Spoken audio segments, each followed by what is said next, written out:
Well, good evening everyone and welcome to Deepdale as West Ham United kick off their FA Youth Cup campaign this season against Preston North End. I'm Ollie Aldis and I am finally joined again to the man to my right hand side, Mark Phillips. Mark, thank you so much for joining me once again. I've been really lonely in the gantry and now I don't feel that loneliness anymore. How are you? There's a lot to catch up on. Very well, and thanks for that welcome. I must say, I'm glad to be back. I mean, I've missed doing the commentary. I'm not really a commentator. I don't know what I am. I'm a co-commentator. I've missed being by your right-hand side, put it that way. Oh, well, I appreciate that. I'm glad it's reciprocated. I'd say you're a very good co-commentator and certainly not had the same tactical analysis in the stream since your departure, or temporary departure at least. So of course you've been now an assistant manager or assistant coach with Greg Lincoln and the rest of the boys. So how's that been? How's that experience? Absolutely fantastic. I mean, it's all, I've always wanted to get back into coaching at my ripe old age of 64 next month.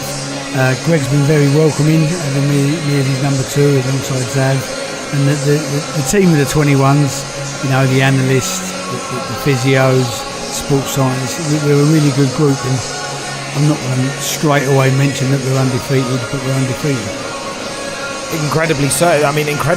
Obviously the under-21s started the season a bit slowly compared to how we've seen them start previous campaigns, but they're really starting to gather some momentum. Of course, you've just come back from the trip all the way to Truro, so how was the journey and how was that experience with the boys?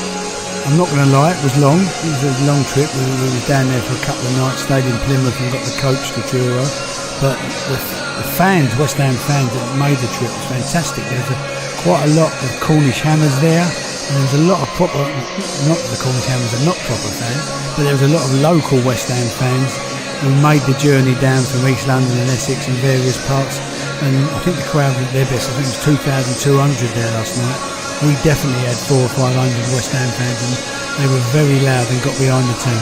Yeah, 2,200 fans yesterday in Truro, so fair play to West Ham for making that journey down. I'm not surprised as well that there were a lot of fans, obviously, who travelled down all the way to Cornwall. But that was last night. Now our focus is on this game, the FA Youth Cup, Preston versus West Ham. We'll go through the lineups now, starting with Preston North End. So the home side, coached by ex-Newcastle United defender Ryan Taylor. In goal, Liebau Stowell with Ed Nolan the captain. Another player worthy of note is Clayton Lescott, Joleon Lescott's son. So he sits in midfield today. Charlie forward in defence with Ollie Tonkin. Nathan Snowball, another defender with Marshall Longson, Harry Gerrard, Isaac Lamb, Shay Reid and George Dribber leading the line. Various substitutions as well. Joe Blake, Ethan Jackson, Ben Robinson, Mohamed Ryan Haji, Harvey Nixon and Brandon Milne, the goalkeeper. But here are your Hammers. Of course, coached by Luke Smith now. In goal, Finn Hooper with Vinnie Perkins, Joe Scanlon, Callum Leacock and Eridas Golombekis stepping into the under-18s. Reggie Morris, Ajamang, Andre Dyke, Jonathan Unwin, Chuck Obi, Lewis Beckford and Jetfer Medine. On the bench, Thomas Jonila, Lanre Owesu, Emmanuel Onyeka for Jokwu, Connor Brooks, Joel Kerr, Majid Balogun and Tyrone Omontoye. So of course, Mark, you've been with the under-21s, but have you seen much of the under-18s over in Chadwell Heath and Rush Green? Yeah, of course I have. I've coached a lot of them when I was sort of in my previous role. I was doing a bit of work with 16, so I've coached most of the players that are out there on show tonight. Got a strong team, but there's no game in the Youth Cup that's an easy game. Trust me, because I was a youth team coach for a number of years and regularly got knocked out in the third round against what you might call lesser opposition. So this will not be an easy game. You've got to match their commitment, match their fight, and then the quality of our players should come to fruition late on. And have you had any good moments in the FA Youth Cup in your time, Mark? I can't seem to remember. We've gone bingo quite early, but modesty forbids me to mention it, but I was involved in the FA Youth Cup winning side of 2023. There we go. That's what I was looking forward to hearing again. Of course, what not a fitting? You couldn't really get a more fitting game to announce that stat when we're watching the FA Youth Cup. So here we are, the team's out on the pitch now. Thank you for joining us, everyone, on this YouTube channel stream, as well as on the YouTube website. We are joined with me, Ollie Audis, and of course Mark Phillips, currently coaching with Greg Lincoln, Zavon Hines, and the rest of the coaches, whilst Mark Robson, Steve Potts, and the rest join Nuno in the first team. So here is your West Ham lineup. We'll go over it once more before kick-off in just under 1 minute's time. Finn Hooper in between the sticks with Vinnie Perkins, Joe Scanlon, Callum Leacock, Eridas Gollum-Beckis, and Reggie Morris Ajamang, Andre Dyke, Jonathan Unwin, Chuck Obi, Lewis Beckford, and Jetfer Medine. That is your starting 11 for the Young Irons, looking to try and get a step further than they did last time around. Of course, you mentioned, Mark, about how there's no easy game. We found that out as well last year again. That was a heavy reminder up in Grimsby, of course, a 1-0 defeat. Do you remember much from that evening? I remember, I think Grimsby only had one shot and scored a goal, but that's the nature of the beast. I mean, joking apart, me saying about winning the Youth Cup, I've gone out in the third round to the likes of Accrington, Stanley, Brighton, Blackpool, Charlton Athletic, loads and loads of teams. So this is the ultimate of any youth player, the Youth Cup. So they give anything on a night like tonight. They run hard and tackle hard and work hard. And it's not always the most purest, best football team who wins these games in the earlier rounds. I'm pleased to say the pitch looks in good nick. So it doesn't look too windy, so it's going to be a game of football. It's not going to be a lottery. And I'd like to think that our players have slightly better technique than Preston's players. Well, they'll be used to playing on absolute carpets, of course. Rush green, a brilliant surface to play on in the training ground. Same goes for Chadwell Heath training ground pitches, would you say, Mark? Not quite the same standard as Rush Green. The groundsmen again are fantastic over there and do their job. It's just the drainage at Chadwell Heath is not on the same par as the drainage at Rush Green. But I mean, to the likes of me and you who are used to playing over parks, they're really, really good surfaces. I don't think I'll have ever played on something as good as the Chadwell Heath training ground pitches, but we're ready for kick-off. In the middle is Chuck Obi, of course, his brother, recently cooped up by Manchester United. Chody Obi, who of course has got some minutes in the first team in the last year. So Chuck Obi will be wanting to follow in his brother's footsteps with a bigger United, it has to be said. Of course, Preston, they compete in the Youth Alliance North West Division. And they currently sit 2 points off leaders Shrewsbury Town with a game in hand. So they win that, they're then top of their league. Of course, focus goes on to the FA Youth Cup, and I think every player who plays in this competition will be trying their hardest to win. Of course, Callum Leacock mentioned at the beginning or before the game that they don't want to be arrogant, and there's a big difference between confidence and arrogance. Not to suggest the West Ham side last time against Grimsby were by any means arrogant, but when you do come up against these lesser opposition and you are used to playing Manchester United, or in fact actually the southern teams like Chelsea and Arsenal, you may then perhaps take your foot off the gas subconsciously, which can lead to those shock defeats. So the players will well and truly be up for it, and we'll hope that the side that lost last year can learn lessons from as they approach Preston North End this time round. Of course, last season Grimsby beat Nottingham Forest in a shock defeat the season before in the 2023-24 campaign, and then a year on they end up beating West Ham. Hopefully the same doesn't happen for Preston, who of course had a giant killing last season where they beat Liverpool, and Rio Engamoa scored that day in a 4-1 victory. And of course West Ham up against a side once again who had a giant killing from the campaign before. So 90 seconds gone, and Hooper will try and find space down this right-hand side as Andre Dyke is brought down. Of course, there are a few big names in this under-18s lineup. Aaron Kamara had an ACL injury recently, I believe. Yeah, unfortunately, he's had to have an ACL injury. But as you say there, Andre Dyke plays for England. Colin Beckers plays for England, so we've got internationals in the side. But as I mentioned to you, it means nothing in an FA Youth Cup third round, and they're really going to be up for this. And we started off quite well actually. We put two nice balls in the back of them in the wide areas. See what Joe can do with this.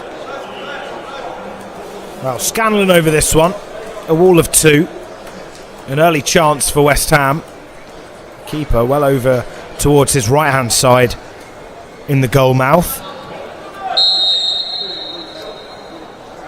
And Scanlon will look to try and find an assist. He finds the head of Leacock, who tries to head it back. Calls from West Ham for a handball. The referee's not interested. It looks like the hands were quite high. You wouldn't get it, but the hands were high.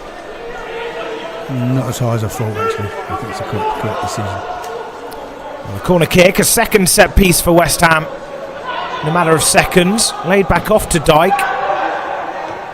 Testing ball, but Preston managed to deal with it for a brief moment. It's a solid slide challenge in from the number 4, Callum Leacock.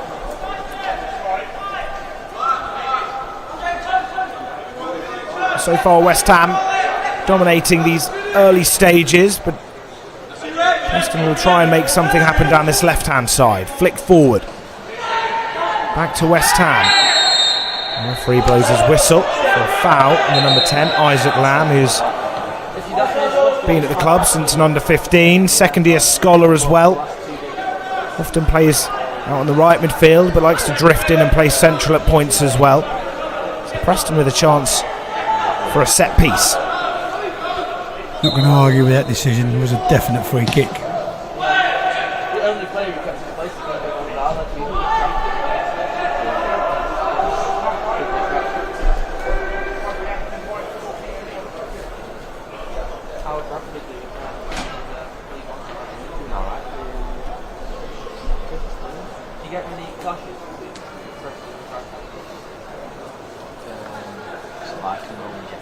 Just waiting for the ball to be thrown. To be played over towards the fullback, Ed Nolan, the captain. Here come Preston. Of course, one thing, Mark, when I was doing my research and realised, of course, Loris Coggins has now been, well, now transferred, if you like, to Manchester City under-21s. What do you make of that transfer, or that move? I think Lawrence has always been ambitious, always wants to be a first-team coach or a first-team manager. And going to Manchester City to assist with the 21s is a good, it's a good step on that ladder. And he's been loyal to West Ham. He's been there for 10 years. So if you either a bit like myself, been there for 20 years. I mean, not that I would ever leave West Ham because no one would want me, and I'm West Ham anyway. But he's ambitious. He's still a young man, and I can see it as it's a brave move, taking your family out of Essex and living in Manchester. But I wish him all the best. And of course, his replacement for the time being, Luke Smith. What do you make of him? Luke is absolutely, he's obsessed. He's always at Chad Relief to the early hours of the morning. He's absolutely, the hours he does for West Ham are unbelievable. And his number 2 is Ricky Simons, who is sort of, should I call him a protege? He's sort of a protege of mine because I used to coach him in a college in Havering, and then he became a coach and was mine.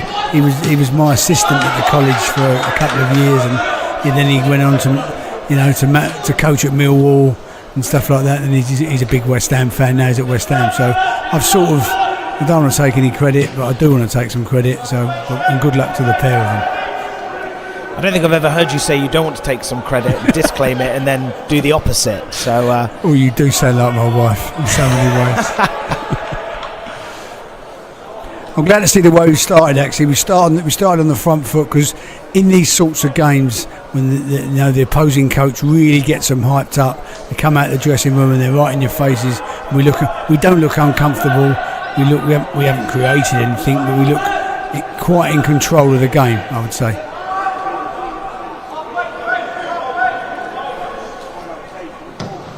And have you found with these sides that, of course, play lower down in the under-21s rankings, that they have a similar style compared to perhaps a Premier League academy side where a lot of it is technical based? Yeah, I mean, talking about last night's game in Truro, they was very direct. I mean, it was just like, boom, boom, bang. And you had to win the first header, defend the second ball, and then we had possession and we passed through the thirds, which is how I like West Ham to play. And that's that is the difference. We're not a direct team in the 21s, and nor the 18s. They like to play it in the West Ham way, if you like to say. Well, of course, Callum Leacock going into this game was mentioning how there's a lot of excitement now. He pointed out how when you go into Chadwell Heath and walk through the corridors, that you see the team that won it in 2023. I saw a photo of that earlier, Mark. You had a group of all of the squad, players on each other's backs, all wearing their black away kit that they wore that famous afternoon. And then you can just see you in the background with your face towards the West Ham fans behind all of them, with your arms raised, and I can only imagine you just singing some sort of West Ham chant. Well, I've probably waited 60 years for that moment to be, a load of West Ham fans in front of me sort of celebrating victory with me. So, it was a great evening, and probably the best evening of my life in work. Obviously, the best evening of my life was when I had my children, but that was the best evening as an employee. That was the best night of work. Well said. I did mention, though, how they'll show Preston respect. And of course, highlighted how this season was a tough start in terms of results, but the boys stuck together. And he also mentioned how there was a number of big second years who got injured. So a lot of first years have had to step up, and they've done excellently. What have you made of the first year scholars stepping up for the under-18s this season? Yeah, done well. They have done. On Loris's last game, they played Crystal Palace and won in the last minute, and Crystal Palace are always going to give you a competitive game. So great result for them. And as normal, as the season goes on, they're getting more used to the coaches, to the system, and the players they're up against, and they're settling down to be a good side. Well, the game before Crystal Palace, they beat Ipswich 8-2. Emphatic win there in Suffolk, and of course currently a 9th out of 15 in the under-18 Premier League South, and testament to that result against Crystal Palace, considering that they are currently top of the division. As I say, I think they wanted to send Loris on his way with a good in his back pocket, a great victory to remember West Ham off to him, and the boys really done well for him there. And themselves as well, not just for Loris, but it just shows they're starting to go in the right direction. Momentum swings, as our 21s will prove, are so vital in football. I mean, look at our first teams. 4 games ago, I think we had 3 points, and now we've got 7 points out of 9 in the last 3 games. So it just shows you the momentum swings are massive. Of course, West Ham under-18s currently on the back of 3 wins in a row, 4 wins in their last 5, so they're starting to improve matters in the division. Of course, it was a slow start, 3 losses in their first 4, but now the momentum really has swung the other way round. The 10 minutes gone. West Ham dominating the ball so far. Your verdict, Mark? Definitely dominating possession and controlling the game. Haven't really threatened the Preston goal, and they haven't threatened us actually. A lot of it's been in the midfield, but I don't know how big the crowd is or whatever it is. But when you're playing a away game in a cup competition, the first thing you want to do is silence the crowd. So silence the crowd, then your football will come through, and it's got a nice free kick midway through the opponent's half. Right? That's what also makes the FA Youth Cup a special competition, the fact that they will play at their first team venue, so it feels like a real occasion. Yeah, I mean, that's also nice for the home team. I doubt if the Preston's youth team play at home that many times at Deepdale sort of thing, so it's probably not called Deepdale anymore. That's so old fashioned, but it used to be called Deepdale. But it's big for them, it's big for us. And I'm always going to say this, the first goal is so important, really settles you down. Let's hope we can notch first, maybe from this. It's a very congested 6-yard box. Almost finds the head of Leacock. The Preston one gets there first. Kicked on by Beckford. Scanlon. Hold up play there from Unwin. Preston just managed to get a decisive touch to take it away from that West Ham left side. And they'll come away with a throw.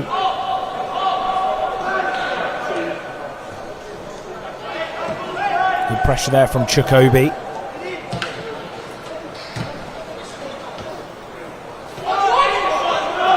See the pace there from Golan Beckis. Getting there before George Grieber could. I think he read that as well. He was already on it. It was a bit of an up, back and through sort of move. And the minute they set it, when you set it back, you're always the next one's going to go forward. And I think Aridas read that well.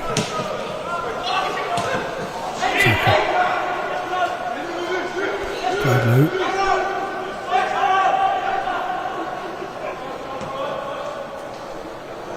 Slightly heavy pass for Medine. It was a shame. It was a good situation. He's there. That would have had good possession just on the edge of their box. I think both teams, West Ham and Preston, are going to be a little bit nervous. Biggest game probably they've played this year, because if you're not putting anybody down, but if you're not involved in academy football, you won't realise what a big, massive competition the youth. There's so much emphasis put on it within every club, to have a good run in the Youth Cup. So they'll be nervous for the first 15, 20 until it settles down a little bit. Preston looking to try and settle things down on their end. It's an awkward clearance from Leacock. And calls for a penalty potentially from Preston. In fact, when the player went down, the number 7, Marshall Longson, I don't think any West Ham players actually thought. I thought it was a bad clearance, but a great tackle there. Nice and clean, played the ball cleanly. Great work there from the captain. It speaks volumes how, of course, it's his first year at West Ham and he's already a captain. Do you know much about his character, Mark? Well, I do actually, because he's come and trained with the 21s since I've been over there, because unfortunately he got sent off in a game and was banned. So he come and trained with the 21s and done all right. He's not a shy, retiring fella. He's full of confidence. He's a good lad. How did he compare with the current under-21 centre-halves like Meyers and Oyabado? Well, he could be in here. Still could be in here. Dyke keeping the ball, laying off a nice pass to Obi. First genuine chance of the game, I think. There didn't really get out of his feet there, Chuck. Really, he sort of gets stuck under him. See, he needed a bit of a heavier touch, but chance, not a great chance, but a genuine chance. And that came from a Preston corner, and it felt like there was a bit of a theme last night when Truro would have a corner. There were a couple of occasions, including the goal from Earthy, where West Ham then hit them on the counter and scored. So we could have seen something similar there. Obviously worked on by the magnificent coaching set up in the under-21s. You just need to get out the gantry and get down there, and then they'll actually be able to start putting away their counter attacks. I was actually talking about Greg and Zav, but of course. That's my bad. It's a shame with that chance, because this sort of, there's not a bad play time to score, of course, and that would have really settled us down. 15 minutes gone, 1 up. Would have been nice. I think we would have settled down and really played some football.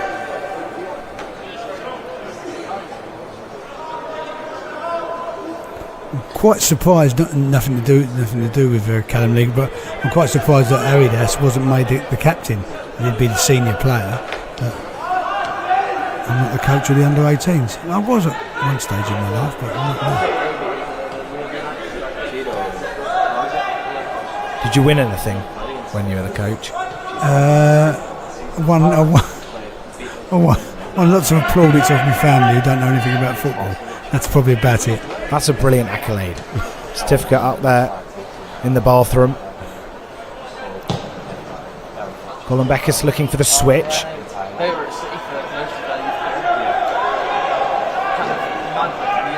Nadine's brought down. But no foul. Judges the referee, but one back from Unwin. You were saying before the game, Mark, that he does the dirty work well. That's the kind of player he is. He's an absolute grafter, Johnny. He really works hard, gets it, gives it to someone else. No, he's a grafter, breaks their play up well. I've noticed from the central position, and Lou's just tried it there, and Aridas has done it. We're trying to hit a lot of diags out to the wide men and leave them isolated 1v1. We obviously fancy ourselves against their wide players of getting the better of them. It's obviously work that Ricky and Luke's done. It's only a bad picture. Here's Morris Adjaman. Heavy touch from Obi, just letting him down again.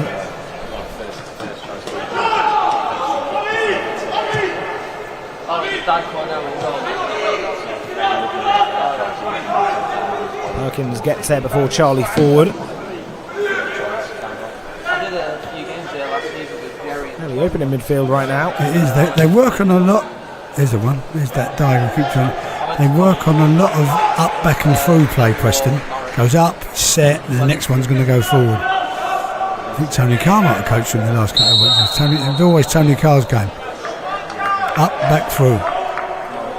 That's often what you say when we watch the under-21s, how you like the game to be played. Do you find sometimes, though, when a team is playing like that, it can be fairly easy to read after a while because you can kind of assume what their next move will be? You can, but when this is good. This is good. If you've got enough movement, it's really to defend against up, back and through, because the momentum, the players coming from deep, he's making that run, and it's really hard, to detect where it's coming from. Football's football. It's always played. The game has changed, but it's still played on the same sort of size pitch with a ball and some goals at either end. So things that worked in 1974 might work now as well. They might not, but they might do.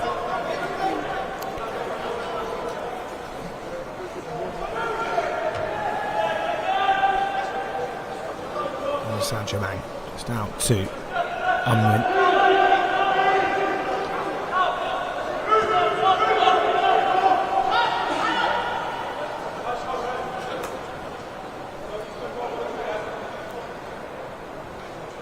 Of course, before, Mark, you became a temporary assistant for the under-21s. You were one of the pathway development managers. Are you still doing part of that work as well? No, I'm not at the moment. I'm not. I mean, I used to go out to lots of games and help Kevin Keane with their loans and that. That's sort of gone by the wayside. I presume sometime I might go back to it. I might become a full-time commentator with you. You don't know. No, I'm joking. I would go back to that without a doubt. Even though you're not technically doing that work anymore, have you been able to keep in touch with any of the loanees like Finley Herrick? Yeah, I mean, Finn's back with us. I see Finn regularly. I still text and talk to the boys, how they're doing. Gideon, see Michael Forbes as well. He's back for some treatment. So you tend to see him about. Is it a thing then when a couple of the players like Herrick, do they train with West Ham and then play for Bournemouth on the weekend? No, Finn was training and doing very well. Got lots of clean sheets. That's a good ball from Lewis Buckford there. But again, we are looking to switch the play quite regularly. Dyke has the step over and then whips it in with his left. Medine sent over there. Most of the play is to our right, I'm glad to say, more than to our left. But apart from that chance that Chuck's had, we haven't cut them open that many times. His first touch from Scanlon, but just let himself down with the second one.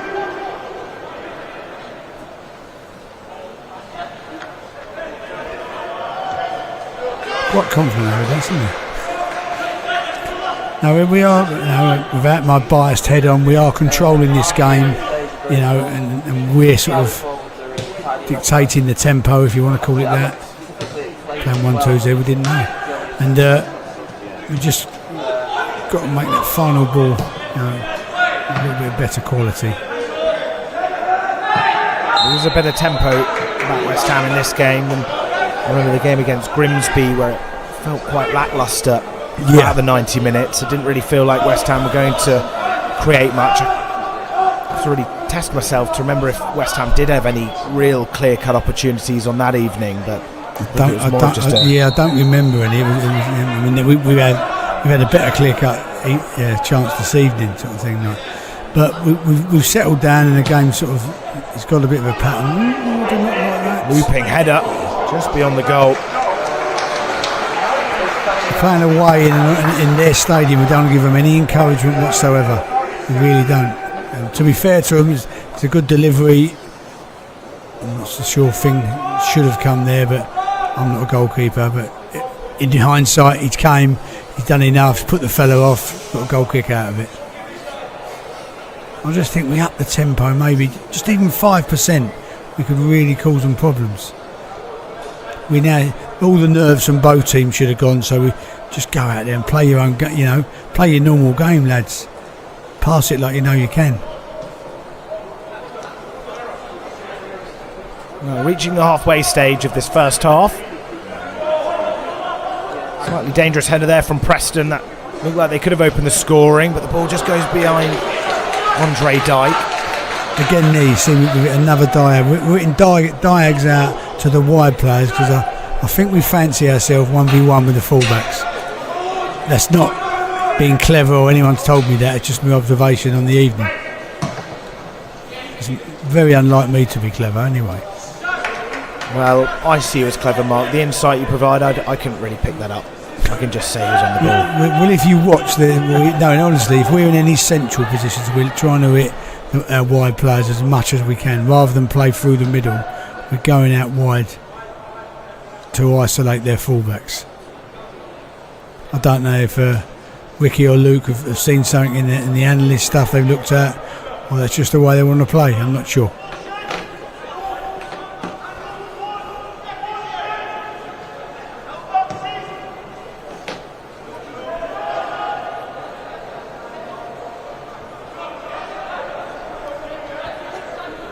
You were talking earlier about Loris Goggins going to Man City. I have heard Loris is going to this game tonight because he's based in Manchester and it's his old team. He's only up the road to Preston, so I think Loris has gone there to offer some support. There's that diag I was talking about. Well, that's nice to hear from Loris Goggins, of course. Still keeping in touch with the West Ham team that he managed and coached, and showing his commitment really in a time where, of course, he chose another opportunity. He does just show that West Ham's still incredibly important to him. Yeah, I mean, if you spent 10 years at a club, or if you spent 10 years at a job, you're obviously going to have friends there and players that you've had an influence on. You want to see them put it into practice. I dare say he's sitting in the stand with a West Ham scarf on. You'd hope so, not in his Man City attire.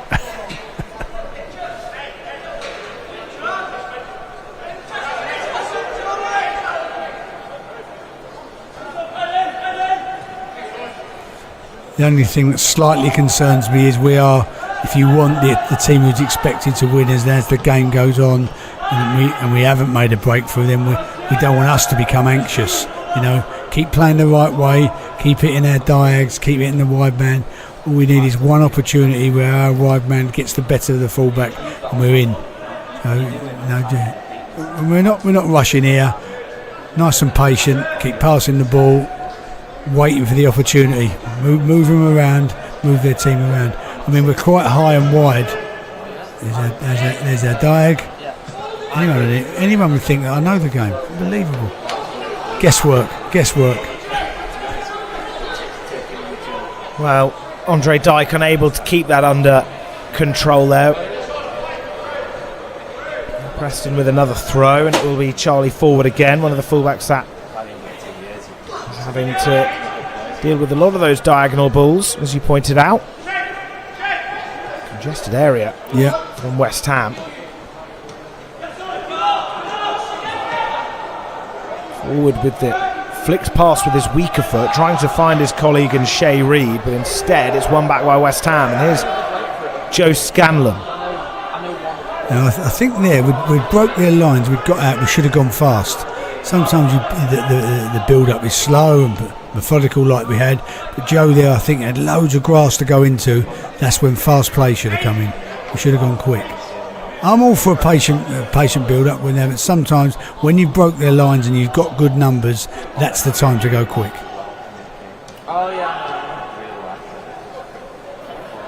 Back out to Leacock, just had to be careful there to ensure the ball stayed in play.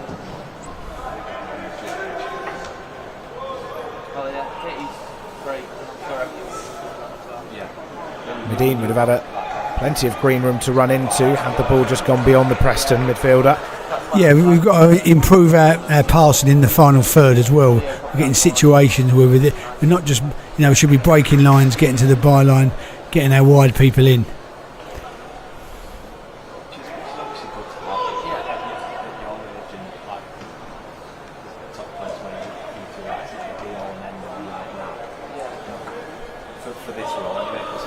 I mean, I wonder what the Preston coach, what he thinks how their team started. Is he pleased it's 0-0 because they haven't really done a great deal in the game. I wonder how he feels. Is he just trying to contain West Ham? I'm not sure. What have you made of Preston so far as we approach the first third? Organised, very cautious, but at the moment, don't want to say it, they haven't really threatened us. They tried to go direct there, but Colin Beckus uses his body well to just let the ball go back to Hooper. I mean, when you think of, Colin Beckus plays for the 21s, captains the 21s, trains regularly with Premier League first team players. He's got that experience. He's not an arrogant player, but he just knows a little bit, I think, too much, for want of a better word.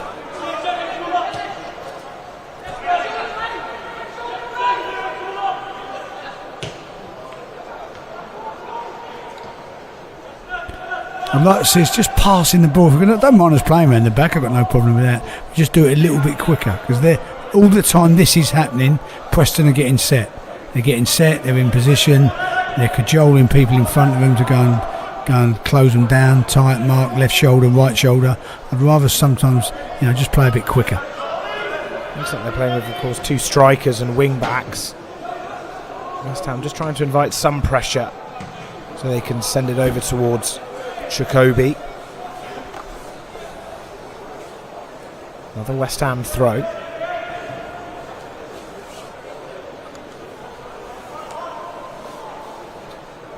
Pickford just trying to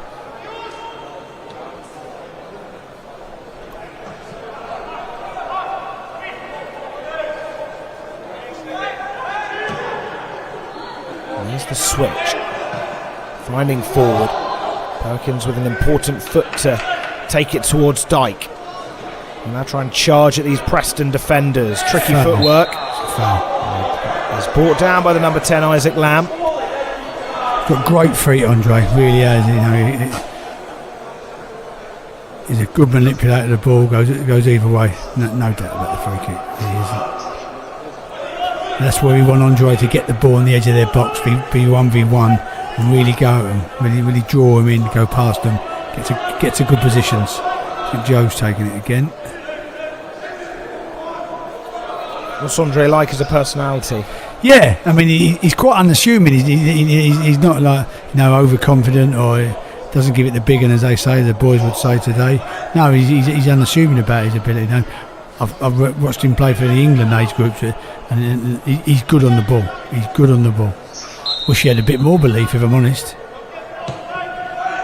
Scanlon whipping it around. Here is Dyke. First chance. First really, really good chance since the Chukobi effort. That was saved by the goalkeeper. That was so close, Mark. It seemed to take an age to get to him, didn't it? Oh, that's why. Because it hit the 6 or the 8 or something in the face, and he just slowed the pace of it. And Andre was just waiting for it to come to him. It never really came. Otherwise, if it came to him quicker, he's nicely unmarked in a great situation, and that'd be putting us one up. Well, it was strong goalkeeping from Stowell to deny Dyke. It was very brave of him, actually. What's the keeper's name? Liebau Stowell. There was a goalkeeper called Mike Stowell. I don't know if he played for Preston. It could be a relation of him. I'm not sure. That's complete guesswork, but there used to be a keeper called Mike Stowell. That name, Stowell, as you say. You're Stow. Yeah, but I come from a different part of the country to you. It's probably Stowell, you're right. I don't know if Don't doubt his pronunciation, Mark.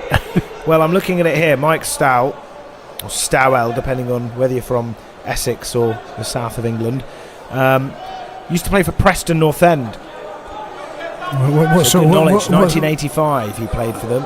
Is that Dyke? Yeah, I just remember the name. There you go. I should have thought he's a relation of his.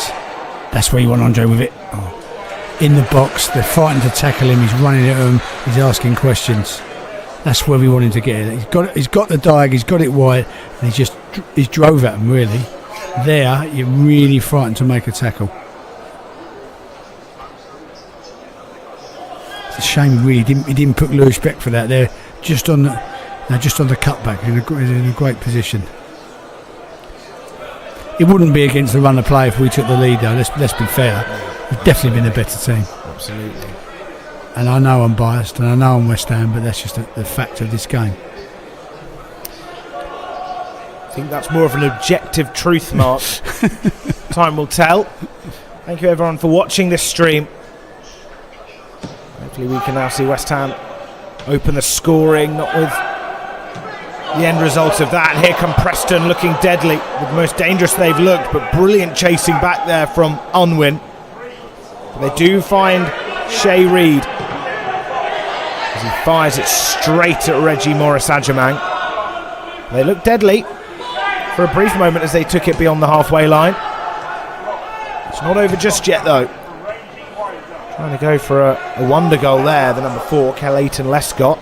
I wonder if they've done some work on counter-attacking play, because as soon as they had the chance, the bodies just streamed forward. So I think that maybe, they think their weapon of attack, if it breaks down and West Ham are outnumbered, then they're trying to flood us a little bit. It's the first real chance they had to do it. It was like a trigger, like they'd spoke about it, and that's one of the things they're working off. See, when we're doing this, I'd rather we've done it a bit quicker. Good turn. What do you think maybe now? Again now, see the numbers they've got against us. They like to go quick. If we're, at a patient build-up, we're playing through the thirds and we lose possession of it, it looks like their trigger then, we're going to be like low on numbers. Their fast play is trying to get at us after that. They haven't really got a patient build-up themselves. See if we're going to get one of our diags. We are. Good touch from Dyke. Put him in. Inside. This is a great opportunity. Beckford just having a lack of quality moment there. Great move and well played from Andre Dyke, by the way. And I think Lou just really rushed at it. That's when he should be picking his pass out or picking a shot off. But that was, again, another good situation. We've got to make one of these count.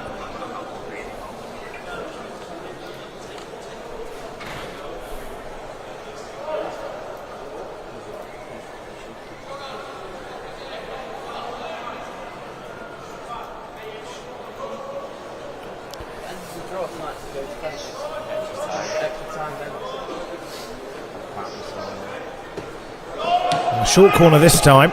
Scanlon then sending one in, finding no one with that deep delivery. The first bit of it we worked really well. It come back, just overhit the cross, but we did move there because that's really designed. They're all set for set pieces in there. The Preston back line, just by that little bit of movement and moving the ball from a different angle, that moves them around. Just the execution could have been a bit better from Joe, but I think. Whoever does the set pieces with the 18s, they'll be pleased with that. Just this, the final bit. We did move them around there, and that is the key to any set pieces: is moving a set defence around. Well instructed to go long by Stow. Colin Beckis is there. Here's Dyke again. Closing in on the final 9 minutes of the half. Tackle there from Billy Perkins. The more that Andre's getting on the ball and the more the influence he's having, he's getting us up the pitch with good possession in and around their box. But when you're dominating a game like this and you haven't scored, you have to be really, really careful not to fall asleep and then get done with a sucker punch. Bit of a diag, but again too heavy.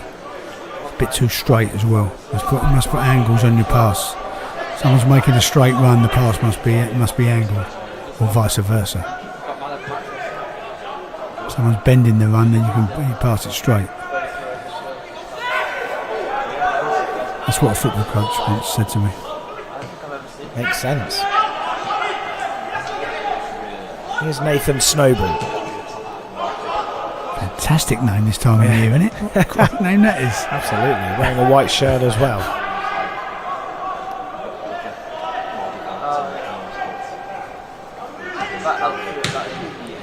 Colin Beckis with an authoritative interception. I'd like to see that stick. He's gone up to Chuck. He's got a stick. It's got a stick on his chest. make a free kick, or or even the old up, back and through from ourselves. It's got to stick.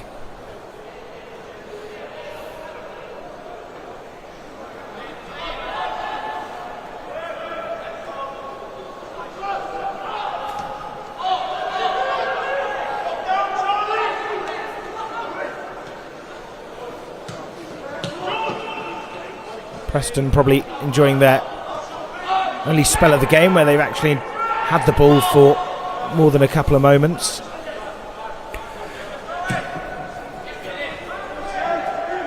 Haven't really seen much of them in West Ham's half, but good defending from Leacock.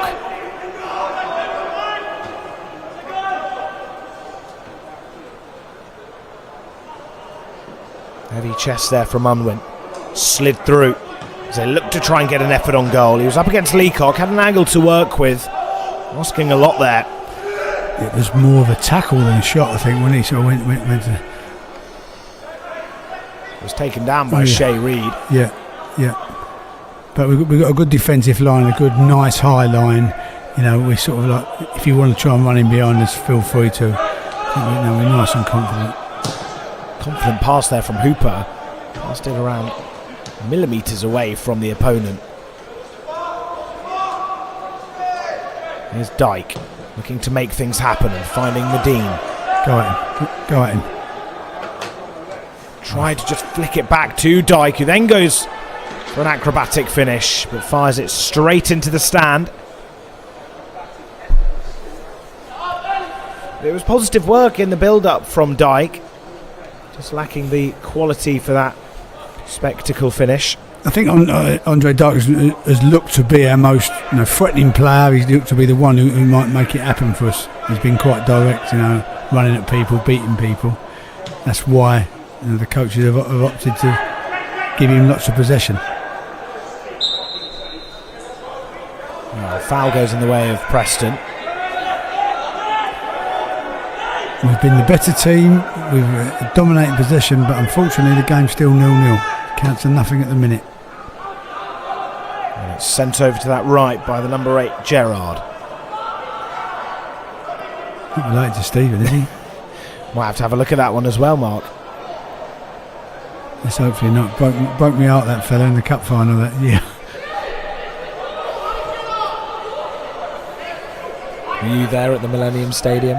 Of course I was. Of course, silly question. You don't think West Ham's in the cup final? I'm not going to be there, do you? True. I'm sorry for doubting you. Me and you in the cup. Showing my true colours. Be me and you in the car park with that sort of talk. No. Oh goodness. At my age, I'll just get in my car and drive away. Don't worry.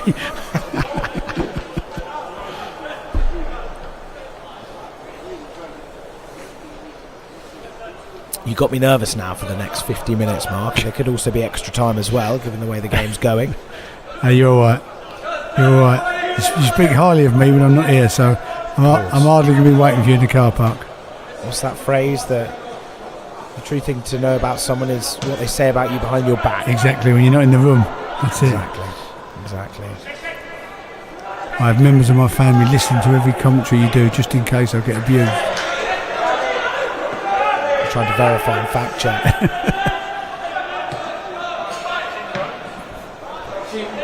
Close. Yeah. That's a strike that was never testing Hooper from Jolyon Lescott's son, Clayton. I think we're quite at ease letting them cross the ball in with the centre arse and what we got. We think we're going to get first contact and defend well. It was just the one that come out the second ball. Go and shut it down, but don't get complacent.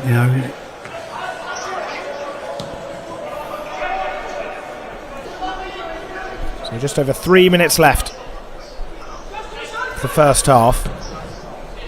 Preston starting to just show a little bit more than what we saw for the first 35 minutes, but still not troubling West Ham really. In a strange way, them getting over ambitious and starting to push forward might help us, because then it leaves gaps for us to play in. Rather than if they're just set in a defensive thing, it's hard to break that down when people are parking buses and they've actually got their own forward thing, it leaves holes for us to get into, hopefully. Escott with a slightly heavy touch that Unwin tries to make the better of. Get us up the pitch. Pressure there from Unwin. Preston still keep the ball, not for them though.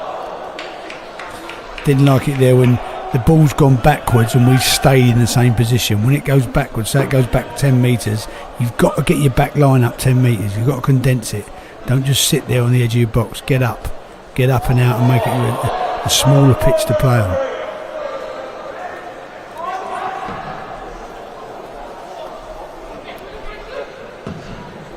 Hooper going for an ambitious first-time volley over towards that left-hand side. Another one this time from the Preston defender. He looks really uncomfortable on the stretch there, actually. He did gain some ground.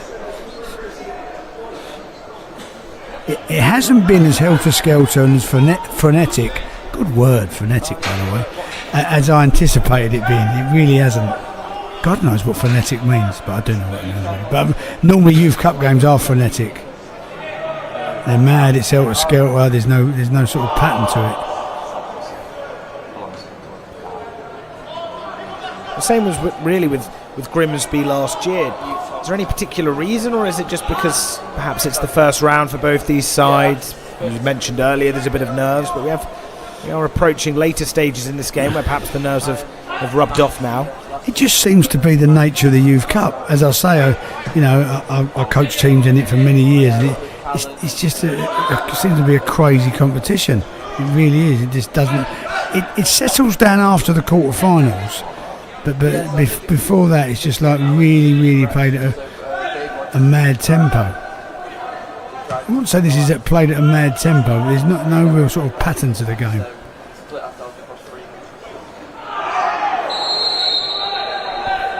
And the foul goes the way of West Ham. Following that challenge on Scanlon. He hasn't got up there, he doesn't look... I mean, he looks better now. Well, just receiving some medical attention. Just see here from the replay as Leacock laid it over towards Medine, and then it's the number 7, Marshall Longson, sticking one on Scanlon. He's still down. He just left his foot in, but it wasn't high, it was low, it was on his foot, it wasn't anywhere on his leg, so... Well, he's got booked for it. He's got a late booking. So Marshall Longson into the book. 1 minute added on now. Can't really What, the booking or the scoreline? Well, the amount added on. Oh yeah. It's not going to be the game that's going to bring the crowds back. I've got to be honest with you, but it's still all to play for. It's all to play for. I mean, it's nicely poised for us. It's settled down into a game of football, which is how it should be. There's Luke Smith there, with his arms folded, waiting for the photographer to turn up. Why do you say that? No, he just stand there with his arms folded, wouldn't he? It's just something we say in the game. Nothing particularly. Luke doesn't. That was some Luke doesn't walk around with his arms folded all the time. He just was then. Didn't know if you were shining light into someone enjoying the cameras being on. Getting photos for the Instagram, which is what a lot of professional footballers. That is not Luke's game at all. He's a really unassuming, quiet fella.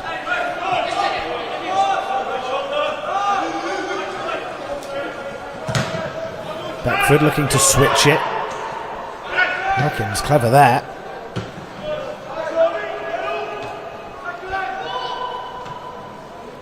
Looks like Preston may have the last real spell in this first half. Up against Medine. It's really scrappy at the moment. Really scrappy.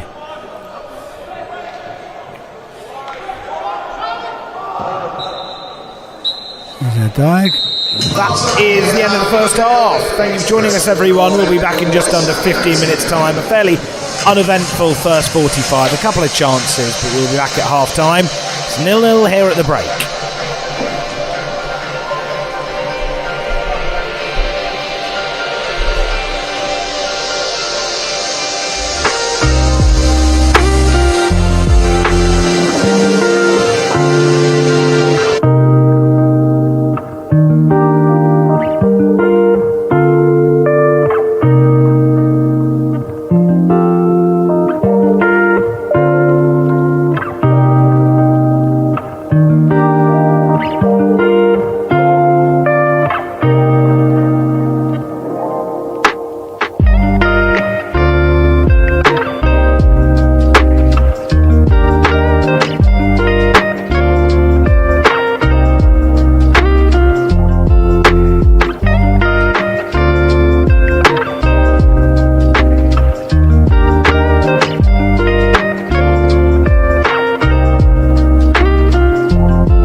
Chill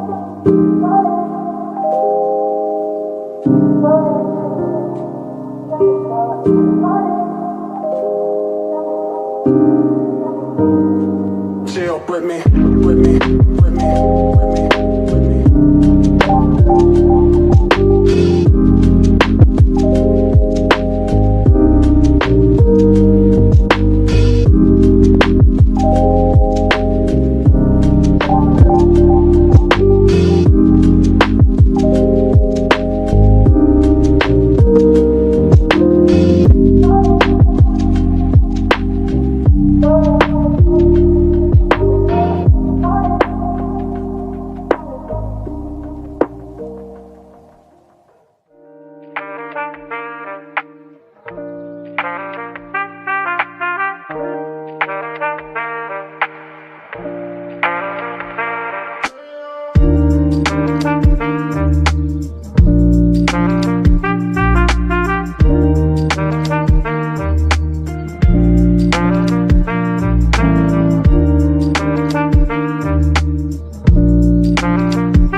back, everyone. The start of the second half almost underway as your young irons are out on the pitch, ready for the second half to try and finally break down this Preston side. How do you think they're going to do it, Mark? I think continue in the same vein, just maybe up the tempo 5 or 10%, lose the ball quicker, and just when we've got those opportunities in the final third, really take care of your passing. That final pass, really put some detail on it. And I think it's the sort of game, although we're into the second half, we get one before 60 minutes, I can see us getting 2 or 3. I really can. But we've got to get that one. The longer it stays at 0-0, gives Preston, they're in the game. All they need is one chance and then we are up against it. It's like last season, of course, against Grimsby. They had one chance and they scored 1 goal.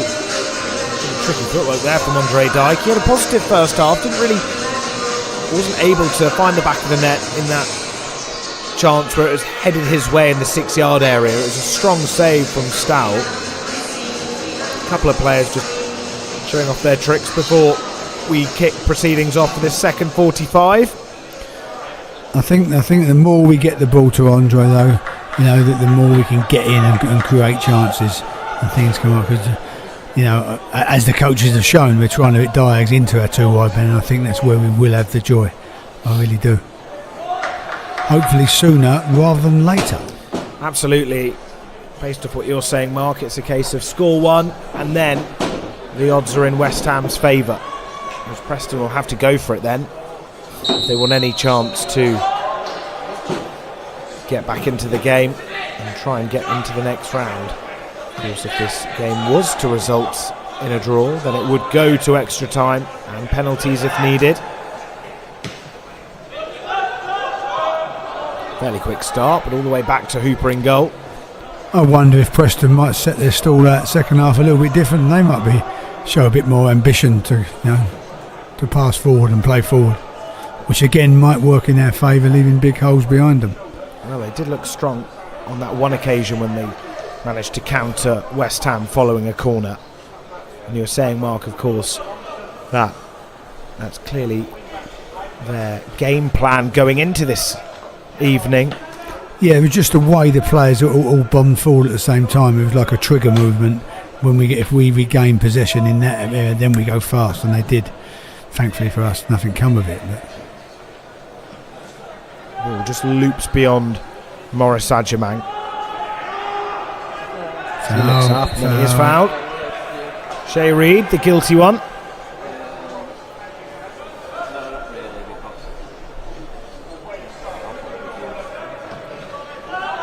Becker's pass it straight to Leacock. Now Scanlon, Unwin trying to make an option, but instead he goes long and he picks out a lovely ball to Jep for Medine. He hasn't got many to aim for, but he's got a couple now. Medine swinging one in. Had to be headed away there from Preston. Otherwise Andre Dijk or Obi would have been there to try and head it home.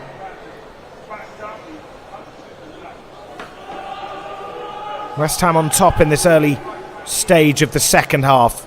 They want to make sure that they can keep it that way and finally get a goal to open up this game.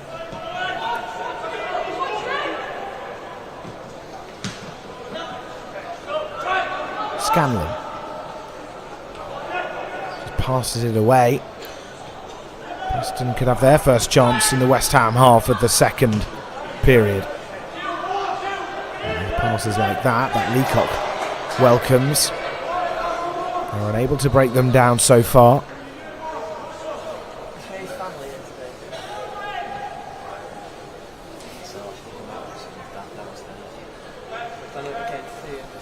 Wow, a throw-in taker, Marshall Longson. Only player to have received a booking so far in this game.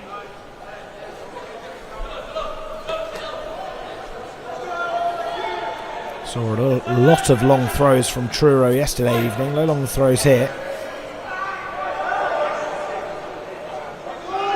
There's a chance for Beckford. He just shuffles it onto his left and then slots a lovely ball over towards Dijk. Still in. Great little reverse from there, Lou. Yeah, you was right about the long throws. They could launch it, couldn't they? Jesus, the geezer had a long throw. But we defended them well, actually. We got first contact on most. Anyway, stop talking about your own team, Mr. Phillips. The Youth Cup game going on here.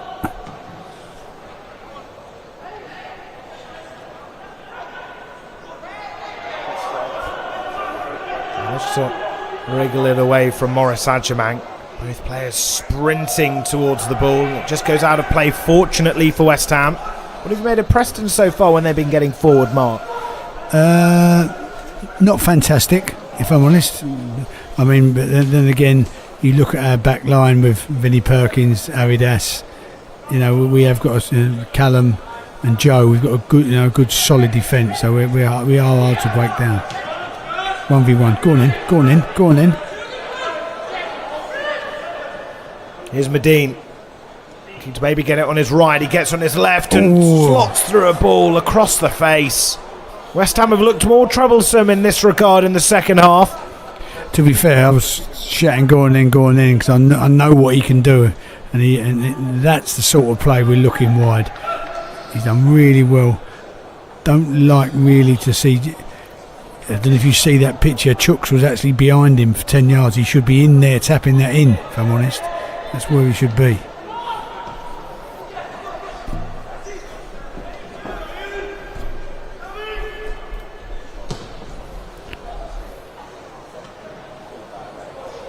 Slight bit of fortune. Yeah, I don't think he meant that. The Preston centre forward, but it worked out well for him. Didn't touch it properly, but fortunately for him, it found the left winger.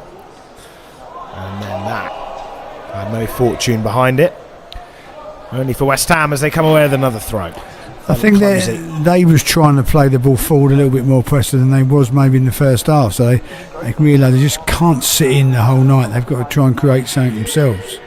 Because sooner or later we're going to make one of these opportunities count. It's West Ham's ball, isn't it? I'm always going to say it's West Ham's ball throughout my life. That's the way I am. Well, Preston have only reached the FA Youth Cup final once. That was in 1960s. And of course, the first time West Ham ever won it was in 1963. I believe you were in your late playing days then, Mark. Oh, mid-30s. Hardly amusing. What happened the following year then, 1964? Go and tell me. Trevor Booking scored for you to win. 1964, behave yourself. West Ham played Preston in the FA Cup final. That's exactly what I was going to say. I know it was. Were you there? No. I've only been 3. No, I wasn't there. My first cup final was 1975. Alan Taylor scored both. Beat Fulham 2-0. Then 1980, the famous Trevor Booking scored. Good pass. Here we're off. We're in the present day. Come on. There's Dyke looking to score a worldie, but swerving upwards into the stand. Positive play though. As I say, I think Andre's been probably our best player tonight, if I'm honest. Definitely our most threatening player. Don't mind him having a shot from there. It's opened up for him on his favoured foot. Got to work the keeper. It does seem more tempo and more about the game in the second half, if that makes sense. I can see that too.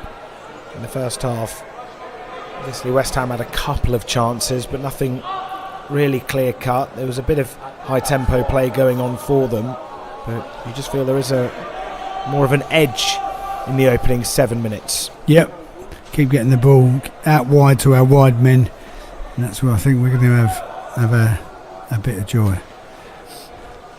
Well, the potential for some joy now following this throw. Don't know how long Vinnie Perkins' throw is. I think it's like last night. Not quite. Come on, Red. Ambitious touch from Morris Adjamang. And we're just losing sight of it, and Leacock sending it all the way back to the goalkeeper. Thinking Sky, that would be a shot on target mark down.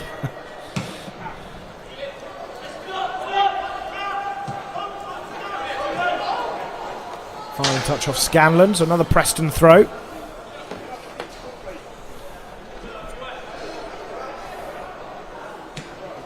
How far?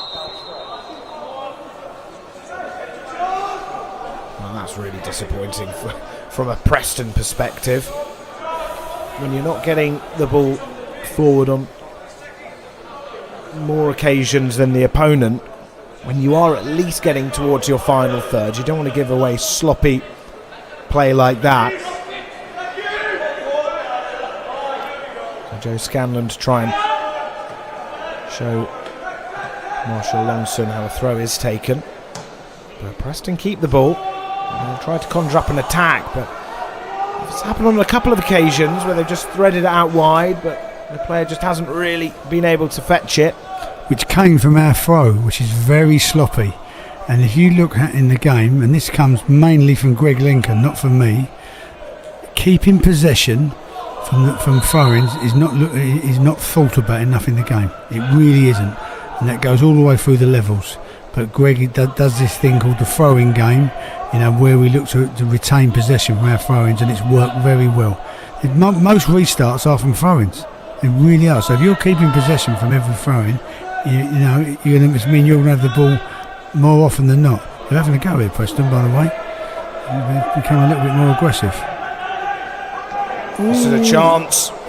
It's the heavy touch from the chest. He was in a great position, Shay Reid. Fortunately, Leacock was just close to him. I think it was good defensive play as well, if I'm honest. He was ready for the heavy touch. Here we go. Good numbers, good time. Good timing. Come on, Andre. But Ian's in a lot of one. And he bodies in the box. You're in. Here's Beckford. Brought down. Dyke has a go, but a penalty is awarded. 10 minutes into this second half. I wasn't sure. I don't know. I'm waiting for Lou just to put it in, and he sort of it's there. He's had a touch. Fella's caught him on his right ankle. Great decision from the referee. In fact, we haven't mentioned the referee tonight. Just showed you what a good game he's had. Well done, Mr. Beckford. Absolutely. Got us a pen. Unfortunately, no VAR breaks. Wish I could say that for the rest of my footballing career. Not that I've got a career anymore, but as involvement career. And they've let us in the Premier League on the doorstep in the morning. Well, Andre Dyke to try and open a can of worms, as Marcus said, really. The second West Ham go a goal up, it can really lead to better things. Get in. And they're 1-0 up through Andre Dyke. Celebrating into the corner, towards the camera. Beckford won it. Dyke slotted it home. And now West Ham have got that goal mark. Yep, just before 60 minutes, as I predicted. I said if they get one before 60, they might get a couple. We've gone over there celebrating in front of West Ham's photographer, Arthur Griffiths, standing there taking the photos. So you get some photos of Arthur in the morning, or maybe just a coincidence, I'm not sure. But there you go.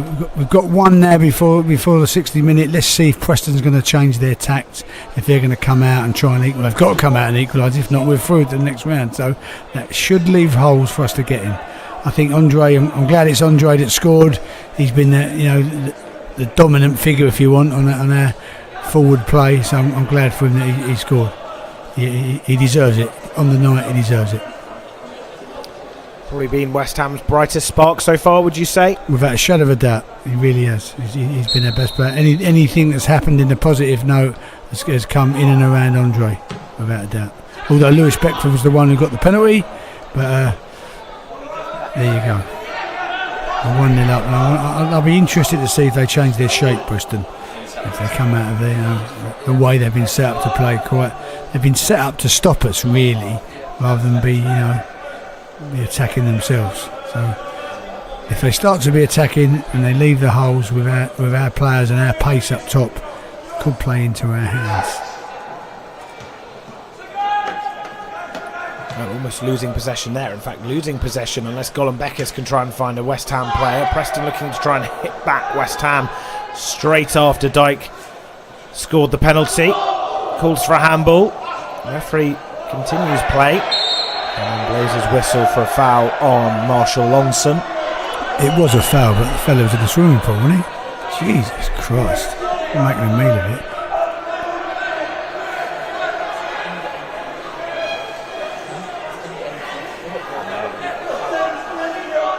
Very important couple of minutes, keep the clean sheet and they get used to being behind. Don't let them back in the game quickly. Well, Harry Gerrard to try and swing in a ball. Hooper's out there. There's a chance to get an equaliser, but Shay Reid blazes it over. We used to have a player at West Ham called Harry Gerrard, actually. What year? Oh, he was in the academy and he played for the youth team. I know his dad actually, Russell. Was it a good few years ago. He's well in his 30s now, anyway. Put it that way. It's not the same fella, trust me. He comes from Canning Town as well. I don't think he'll be playing for Preston's under 18s.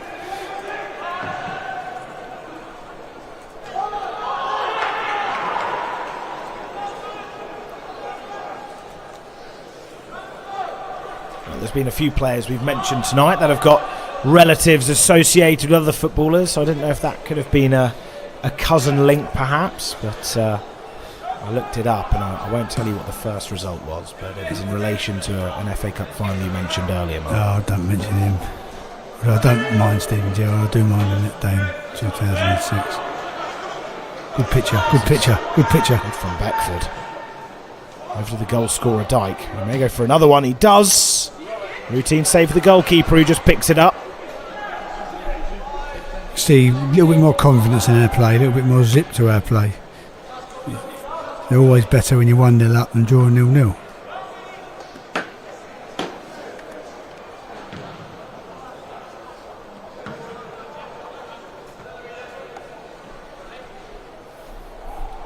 Well, into the last third of the game now. West Ham have finally got that goal.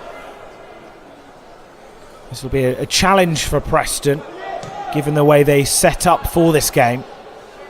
And it feels like it's going in West Ham's favour. Well, of course it is, but given the scoreline, but the way the game may unfold, unless Preston can try and pull something out of the hat. But what have you made of West Ham defensively this evening? Yeah, been solid. When he's there, to stand up. We had a good back line, which I would expect with the 4 playing in there to be there. They're good, solid defenders, good citizens. So, yeah, no, it's been nice and solid. Preston haven't asked that many questions, not actually in our box, but when it's there, you start defending for the minute they've got possession all around the pitch. And I don't remember, has Finn made a save? Not yet. No, that's what I'm saying. So it just shows you the people in front of him done a good job. Oh, it's a different one. It's not the old keeper going down trying to get tactics on. It's an outfield player. Preston have gone the other way. Full outside the box. Really? Yeah, yes. Absolutely. Literally as well. Out of the circle on this occasion. Well, talking of good defences, it was really promising to see how well the under-21s were defensively organised last night too. Christian Heggie popping up and making some really important saves as well. How good was his performance last night, Mark? Can you say the first bit again about how well the defence was and everything else? How well they defended last night. So how well they defended their box. Thank you, because Greg has given me the role of being the out of possession coach. So the out of possession coach is like got his chest puffed out now and a big smile on his face. So well done for that, and you're quite right. It's nothing to do with Mark Adam Phillips whatsoever. They're all good, solid defenders who defend really well. But that is, that's the starting point, and it's good for Christian Heggie to get a clean sheet. And if you're getting a clean sheet, you've always got a chance in games, and this game might prove that. Hopefully, if we keep a clean sheet now, we're in the next round of the Youth Cup. That's all you need to do. Yeah. And that's not a George Graham parking buses or anything like that, but it's a start, and then you play your expansive attacking football after that. But that's a start to keep a clean sheet. Well, Joel Kerr's about to come on, the Irishman, first year as a scholar. A couple of changes as well for the away side. Who's he coming on for? I'm unsure. I don't think it's been announced just yet. Now this is going to be a bit of an issue. When Preston North End released their team sheets, there were no numbers for the substitutions, so I can tell you the names, but I won't maybe be able to link them to the players they actually are.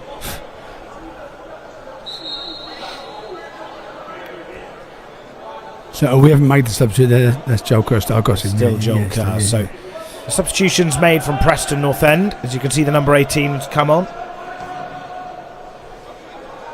Great ball there for Vinnie Perkins in behind.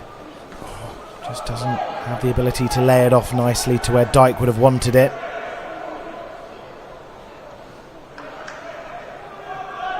Here's Lescott. Laying the ball over the top. And out for another West Ham throw. I think that's the beauty there of Aridas. He can go up behind you and he can be physically strong, he can win headers, but if you're playing behind, he's also got the pace to turn. I mean, that's the mark of a good defender. Well, a couple of... just the one substitution. Still Joel Kerr, not joined by anyone else.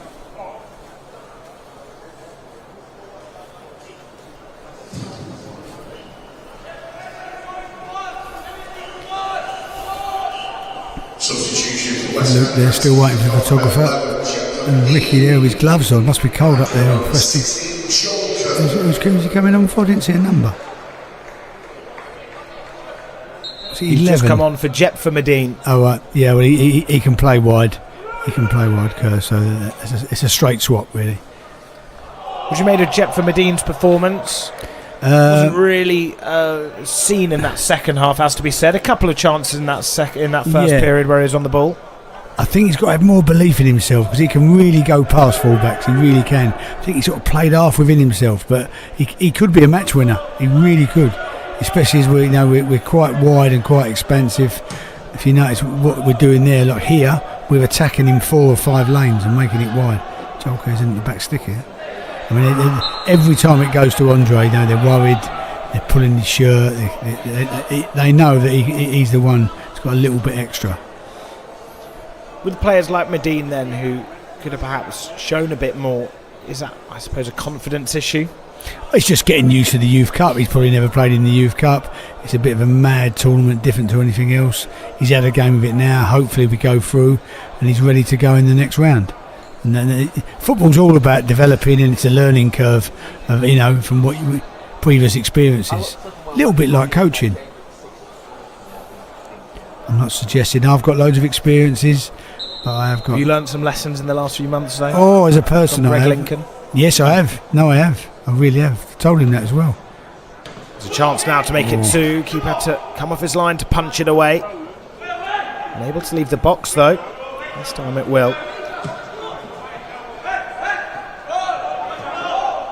See if they trigger the numbers forward now. See if they trigger the numbers. Not really. A hopeful pass. Aridas has misread it actually. He's not like him. Well, his defenders were there to help out, but they're going to continue to defend right now, given the picture for Preston. There he is again. That's back to the Aridas. I know. Yeah. Great positioning. Great position. Looked offside to me, this fella, by the way. But it wouldn't have mattered as it's straight into the gloves of Finn Hooper. Yeah. Oh, we've gone quick here. We've gone quick. We fancy the numbers. Keep it on the island. Keep it on the island. Does very well. Tussling with the number 12. Really good hold-up play there. Good vision there, actually, from the keeper. He's seen a 1v1 situation. He's gone long. There's nothing wrong with a long pass like that to get on their back line, and it was executed well. I mean, if Kerr beat him there, he's actually in on their box. Oh, he did well there. Well, used his body. Kick? Oh, maybe my biasness come out. I thought it might have been a free kick.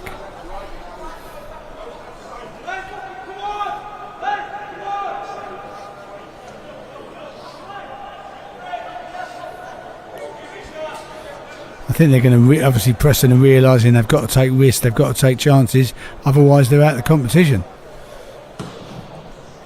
Well, the next 22 minutes, they really have to start throwing it at West Ham.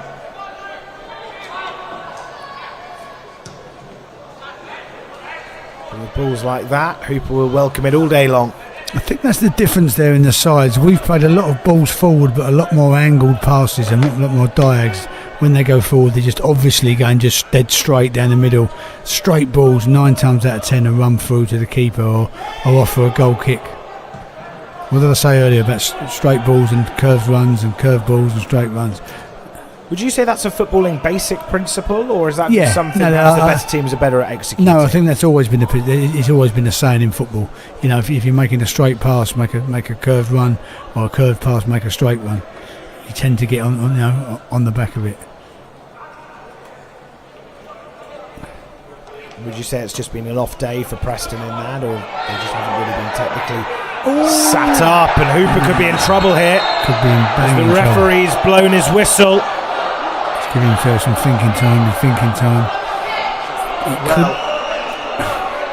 Those watching on the live stream will have to go back to see what that picture was like. Well, he's given the free kick.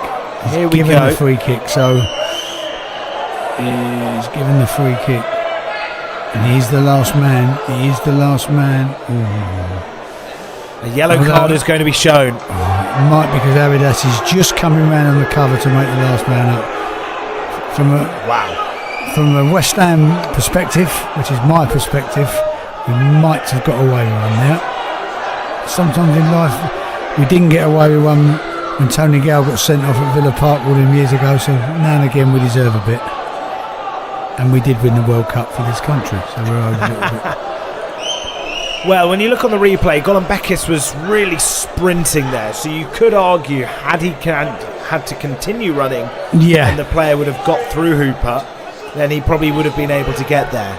I think that's what saved Finn, actually, because he's looked and as we said earlier, Avidas is a good cover. He got good covering pace.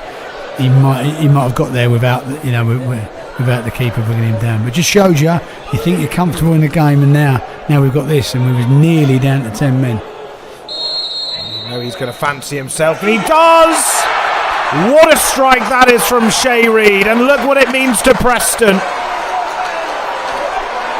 Arguably West Ham got lucky with the yellow card, but there was no fortune there, and it's one apiece. You have to admire good football when you see it, and this is hell of a strike. It's a fantastic strike. I don't know if he's got the wall wrong or he's just hit it well.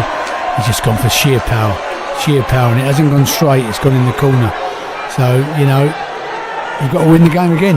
You have to win it again, because the game was won really in my eyes. A bit premature, I know, but we have to win the game again.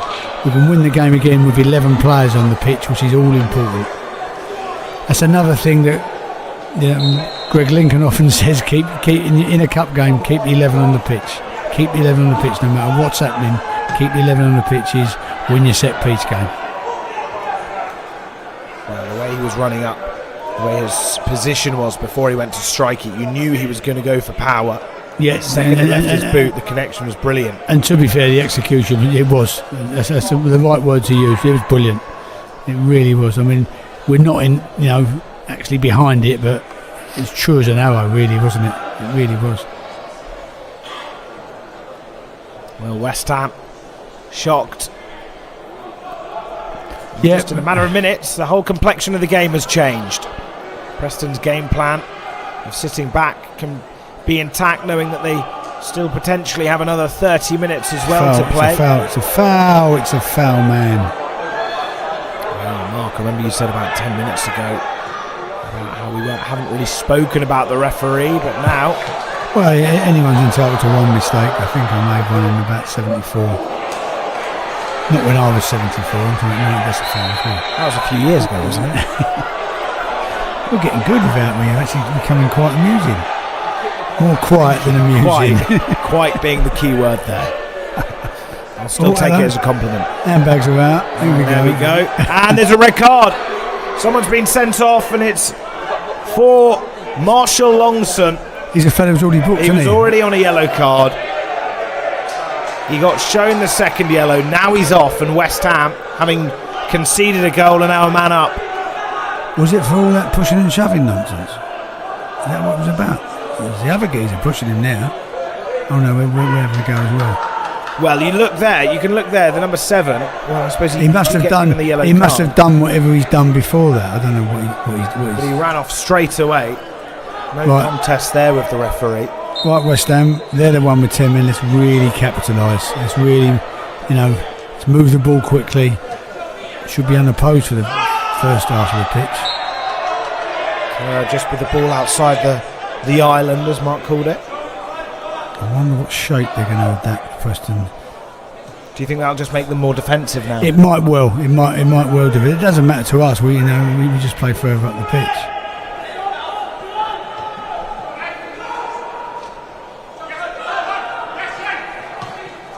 Strange pass. They're not sitting back on their laurels, in fairness to Preston. Still asking the question and coming forward.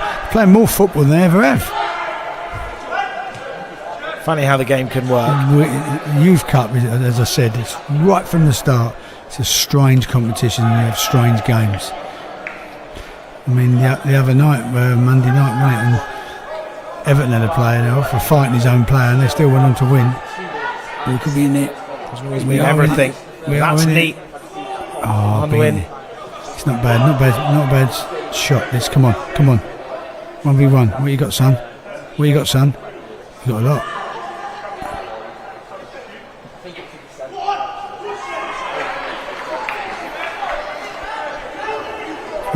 I mean, forget, my biasness towards West Ham. The second half as an entertainment's been a lot better than the first. Absolutely. West Ham will want to try and go a goal up again, following this throw from Scanlon. Yep. Let's play the game in their half. A nice horseshoe, just keeping it in there. Aridas is nice and high. Shouldn't let him out. Oh. Just a sloppy touch there. Perhaps a lack of focus, or just a lapse of focus even. Keep him in. There we go.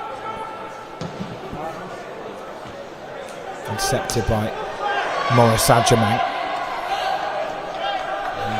Leathered forward from one of the Preston players.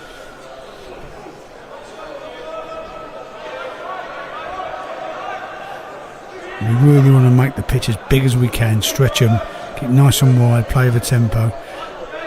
We're attacking there. See the 5 lanes? 1, 2, 3, 4, 5. We're occupying every lane, which is hard for them with the player down to fill those gaps. See that? Side to side.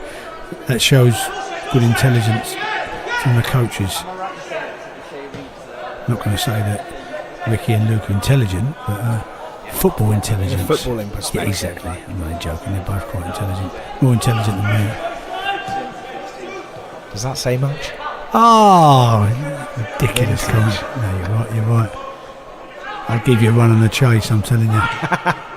Let's go. First the car park, now the chase. Here's Unwin. Tempo's too slow. Come on, hurry it up.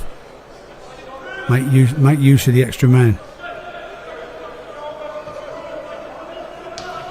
Should always have a pass on somewhere. Always have a pass on somewhere with an extra man. Always.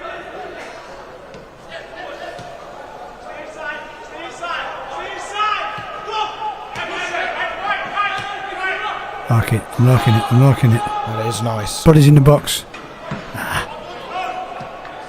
Ball unable to find a player in claret and blue. I think this could be the theme for the rest of the 90 minutes now. It should be. With the extra man, we should just be asking and probing, asking questions all night long.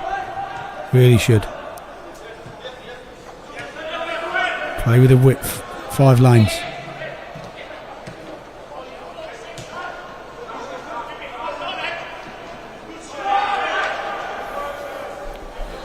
They've probably left one up front. I haven't noticed what Preston have done. They probably just left the one. Some more substitutions. Substitution for West Ham. This coming on is Connor Brooks. Thomas, isn't it? Or Thomas Janila. Looks like Thomas to me. I have a nickname for Thomas. I call him the solicitor. How come? Every decision you give in training, he argues with you. Always argues a point. I always say, if you don't make it as a footballer, you'll be good in the courtroom. Obviously, I'm always right. Always. How does he usually respond to that when you give him some career advice outside of football? He smiles. Probably not behind my back. He's calling me all sorts of things. He doesn't miss you when you're not there. No, I'll get him well and joking apart. Here's Jolka. Could be a chance for Maurice Saint-Germain, rattling the post. Good effort. That was a great effort. Did the keeper get a touch to that? Was there a slight touch? I'm not sure. It's a good shot from Reggie.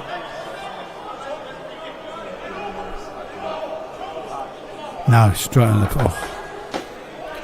Didn't see an offside, if I'm honest, but I think Unwin was in an offside position, and then when he went to chase the Preston defender down after he got the ball, because he was in an offside position when Maurice Saint-Germain took the strike, therefore the assistant referee had to raise his flag. But I do find that rule quite unfair. Hardly like he's goal hanging, which is why the rule was brought in. I think the terminology you're looking for is when he became active. When he became active. That's how referees would say. Yeah. There's times I'm a bit of a know-it-all idiot. I'm an idiot all the time, but sometimes I'm a know-it-all one as well. What a juxtaposing phrase.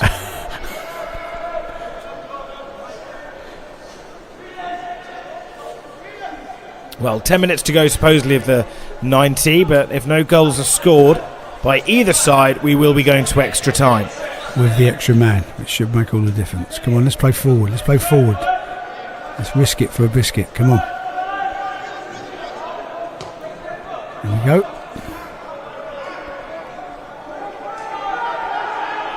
Dyke. This is promising, but Beckford runs into danger. Should have played him back in there, though. Should have played him back in. And Beckis ensuring that the ball doesn't get to the George Grieber. He would have had lots of green room to run into. Ooh. There's a chance for the goal scorer, Reed. He takes the ball out of play, up against Kerr. Yep, I can't help but be impressed by Reed for that free kick. It was excellent. It's from the top drawer. Even though it was against my club, it was excellent. Come Chooks. Come Chooks.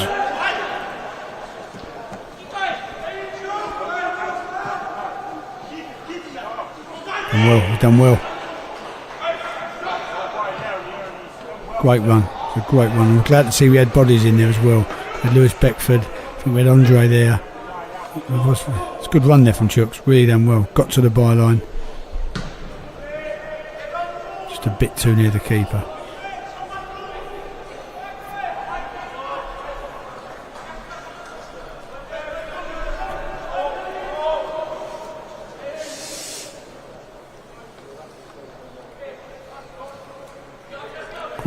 Quicker. Make use of the extra man. Make the pitch big. Make him run. Got to make him run.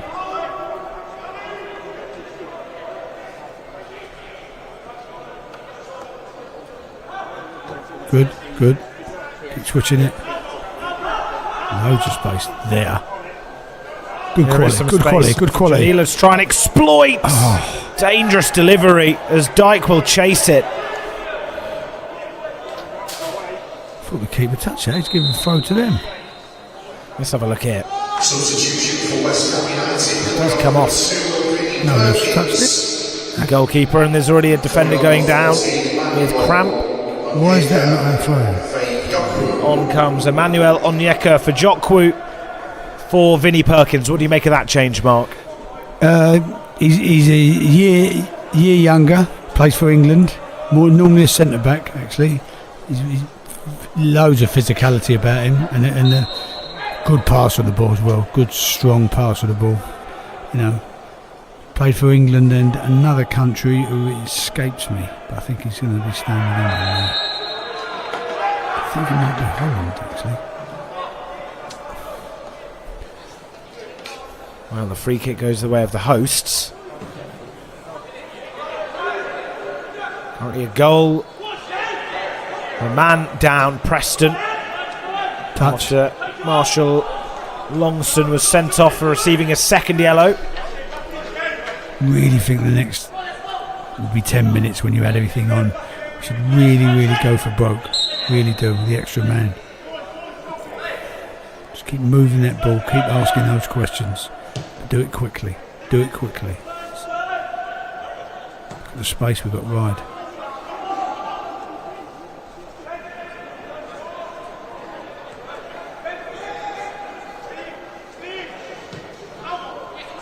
is Janila. And Morris Adjamang.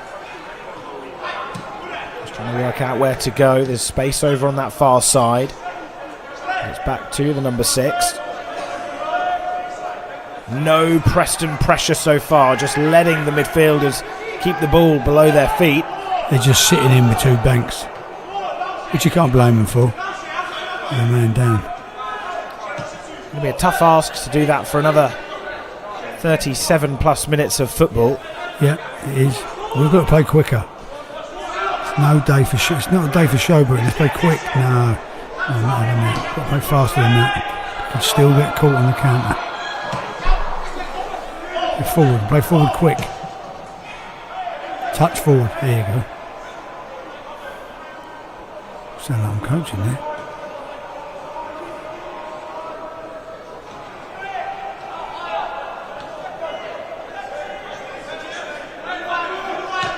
See the run going in field from Kerr. Janila cutting it on his right, holding off the pressure nicely. Go into the space. Just step in. Loads of grass in front of you. Just commit someone. Be a chance for Kerr. And Morris Adjamang. A bit quicker now from West Ham.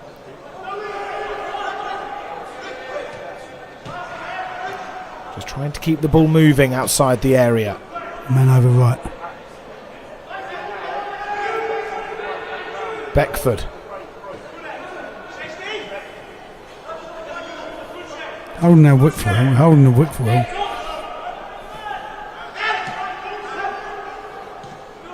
Unwin. To Beckford. Unwin again.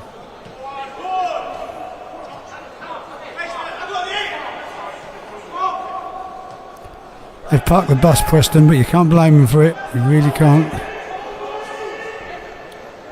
Well, Morris Adjamang will hang one in. Unwin gets the head. And Preston will just let that roll out. I think he's given a free kick for a push, yeah. We've got to show, a little bit of inventiveness. We've got to do something off the cuff.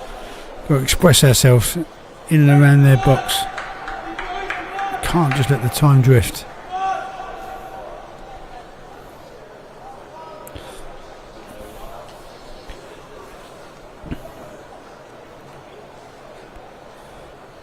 Well, they're taking their time. Style. You can tell he's going to send it all the way towards the Preston attack, as far away from his goal as possible. Still 3.5 minutes left, plus stoppage time. Probably about 8.5, I reckon, in total. He looks to try and get another flick. Could be a chance here. Onyeka Fajokwu was there. Final touch is off a Preston player, so a West Ham throw.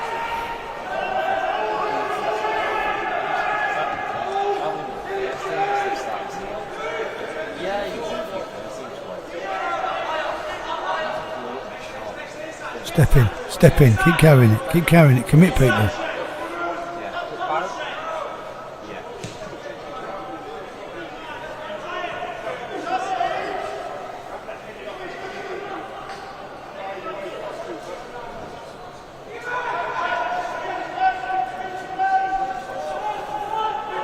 And the option is back to Golombekis. Yeah. So we've got to be inventive, got to take risks. Preston playing very narrow when they're off the ball.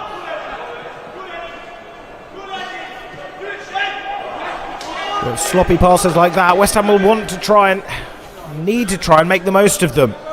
I think eventually, if it does go into extra time, they've got to get tired. It's tiring, just the concentration of it.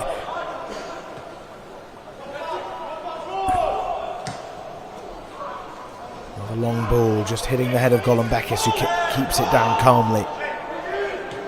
Dyke still in acres of space out on that right hand side. The quicker we get it to Andre, it's 1v1. I always think we can get in. Good work here from Dyke, sliding in a good ball. Comes back to Morris Adjamang.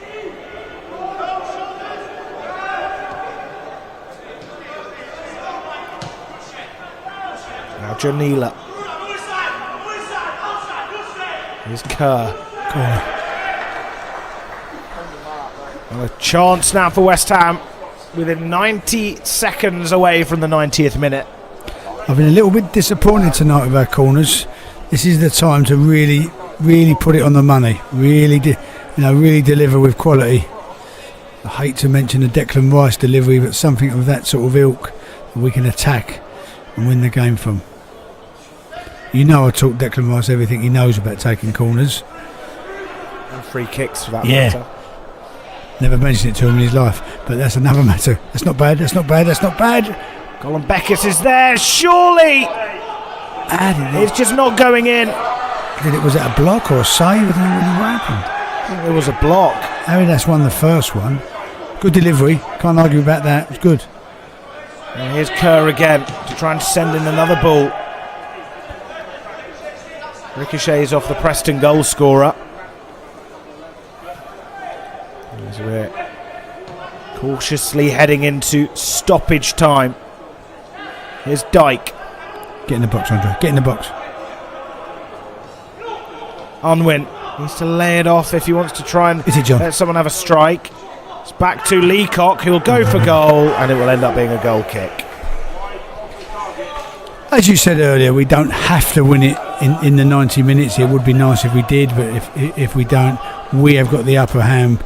You know, at the end of full time, end of 90 minutes, they're going to have a chat with the coaches, and I think Luke and Ricky will, tell them hopefully the sort of things that I've been saying: attack 5 lanes, make it big, be patient, just have a little bit of quality in that third, and I think we'll get ourselves into the next round. Well, 5 minutes added on.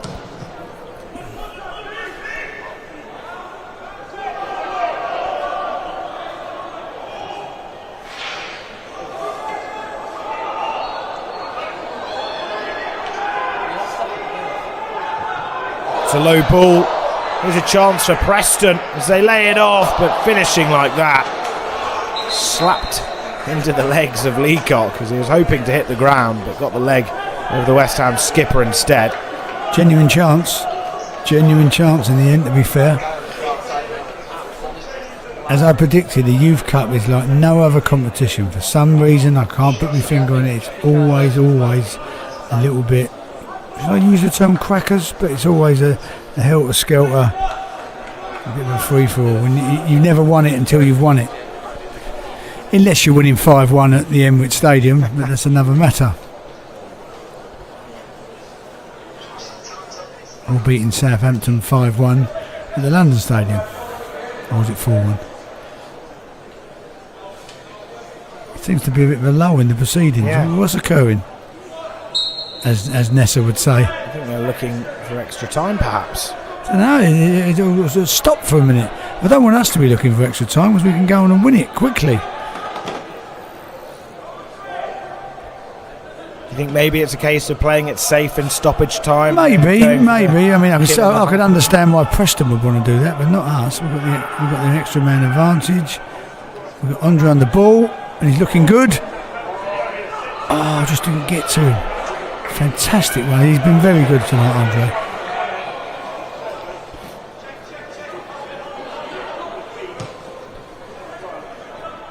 Here's Golombekis. Dyke just trotting back onto an onside position as he Here he picks is it up again. now. Showed too much. Just showed too much there. Slightly heavy touch. Keep him pending. Do I not like that, as Graham Taylor would say? Here come Preston for a last chance. As it falls to their number 11, it's struck! And then just glided past for Hooper's goal after a deflection from the West Ham defender. The way Finn was rooted there was an unpleasant viewing. I thought he was not going to get to it. He got a deflection. His body weight's gone right. He's not going to come back left.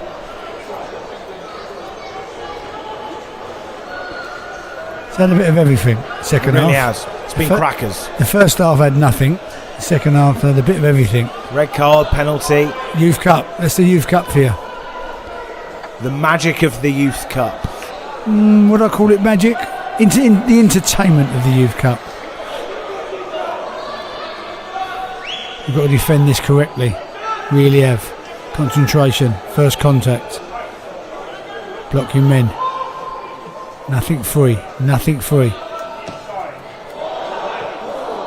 header away. And they go for goal. West Ham could have had a chance to counter there. This might be good. They've got one here. Oh, give him a sniff. I wonder if Andre's a little bit fatigued himself. He's done so much. Looks a little bit tired there. Well, at least 1 minute remaining.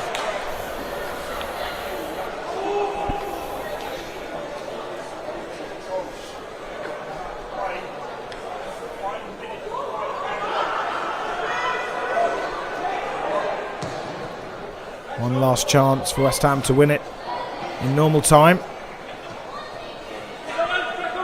Kerr just waiting for the option.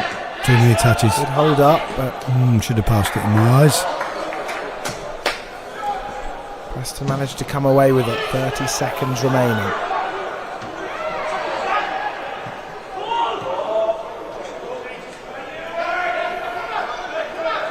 Well, it will go to extra time, you can tell. Here's Leacock. Yeah, the time's just running away. We don't seem to have any urgency ourselves. We should be putting a foot down on the pedal here. Got the extra man probing. Let's go forward. Pass forward. Let's pass forward. Let's run forward, as Kevin Keane would say. And extra time is how it's going to have to be decided. 1-1 here. We'll be back in a few moments' time for the next 30 minutes.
We're back, everyone. Joining Mark, of course, for the second phase of this game, extra time. After it was 1 apiece, Andre Dyke's penalty cancelled out by Shay Reed's free kick. So no open play goals, Mark. No, that's why we're here. We've just got to compartment this as a block of 30 minutes. Really play at a higher tempo. I know we're a bit tired, but play at a higher tempo. And because we've got the extra man, they wouldn't be able to live with it. We've really got to see what an opportunity this is. I know it's easy for me sitting here with a microphone in my hand, but I've been in the dugout. I know what it's like. You really have got to convey that over to the players. You really have. Play them quick, make them work, make them run. Keep asking the question. You're asking it here. Of course, Preston are down to just 10 men after a second yellow was shown to Marshall Longson in that second half. I mean, if you look at the picture there, they've got everyone behind the ball. Everyone. No, I don't blame them for it, but they have. We have to cap the support. We have to capitalise. Might be better now. Might be better now. There's a look for Jokwu.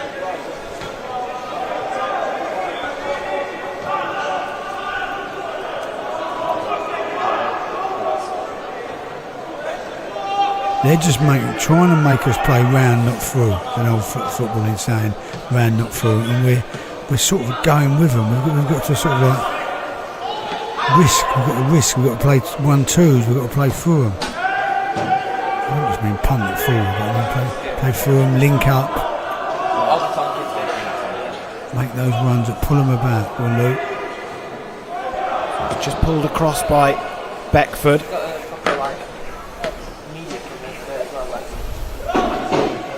I mean, it's not about, entertaining the crowd in the third round. It's about getting through the Youth Cup. That's exactly what it's about. Maybe just try something different rather than just play to the textbook. Especially when you're in possession. Be random, as the young people would say. Hit it, Luke. Beckford. With some power behind that, but not the accuracy. He went the wrong side of the goal. I think he's looking at the other side of the goal. If the keeper has a touch or someone comes running at the back, got the back stick though. It's gone to. But in all fairness, he's on the edge of the box. And I'm asking for something different. He's got his shot off.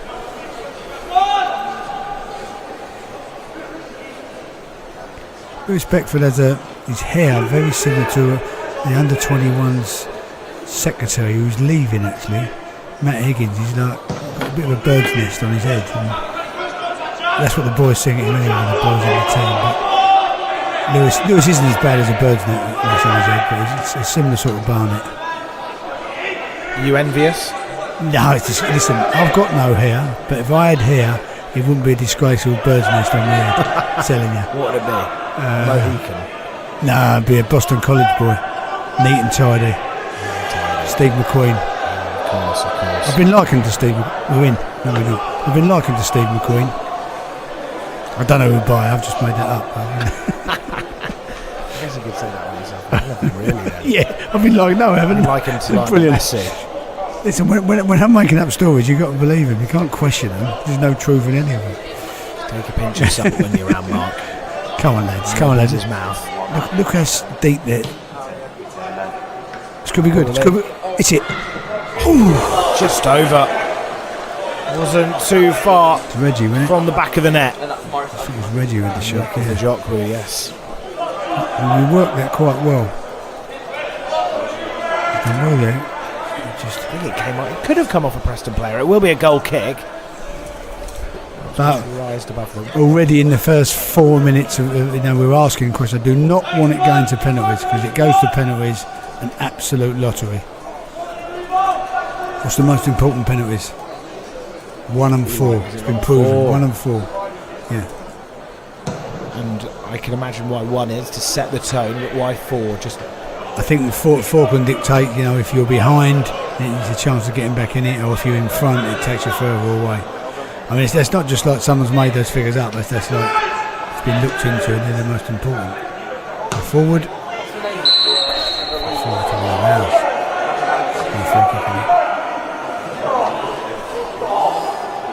We've got to work hard, get ourselves up the pitch. leave big gaps behind us, not to run into it. Just keep the attack, keep the ascendancy of the attack in. Like a reader's further up in a horseshoe, so we're like that, and they're staying in. The amount of time that continues for Preston chasing the ball, the more tired they will get. Yes, Just exactly. They do look at tired. Strong save. That's the one I was talking about earlier. When Lubeck's went the near post, if you do anything at the far post, there's always a chance the keeper parries it out to one of your mates who puts it in for 2-1. There could be another chance. Colin Beckes. It's just defence v attack at the minute. It is, but Beckford unable to find the quality with that pass there. You can see the bow Stow just taking the mickey a little bit. Yeah, can't blame him. Can't blame him. He's been asked to slow it down by his gaffer or his coach or his manager, whatever you want to call him. I mean, their only hope really is to get to penalties. We don't want a bit of open play.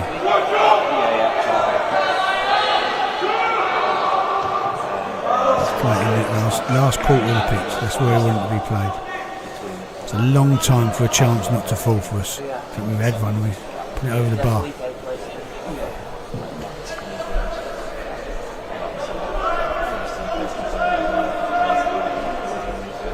Back to Unwin. Go on, John. Go on, John. What a strike, just over. Well, not just, a couple of yards at least. I was going to say, you are being polite. Yeah. I've never condemn or anything, asking the question about someone striking, but be positive. He's really starting to take lots and lots of time. They've got ball boys behind the goal and they're saying, slow down, don't get the ball. Come on, fella, hurry up. Well, of course, Preston did advance through this stage last year after they beat Liverpool 4-1.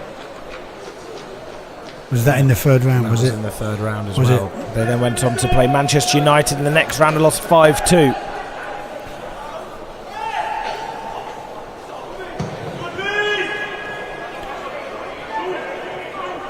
Can't see tonight being 5-2, but I'd take 2-1. Header back, almost. No, didn't get natural of headers. Didn't get a lot of contact, did he? Yeah, more headed it down in the ground rather than back to his goalkeeper. I think you got both teams look tired now, don't they? They both look fatigued. It's a long coach journey back from Preston, so it's a much nicer journey if you just won, I can assure you. You can say that based off say today. That someone who's come back from Truro with a 3-0 victory in his back pocket. Go quick, go quick. I still feel if you get it to Andre in the right. Andre, is he limping or he's not running that quickly over there? Great pass.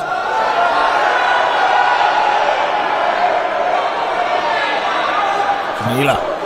Kerr going for the near post, but finding the gloves again of Stout.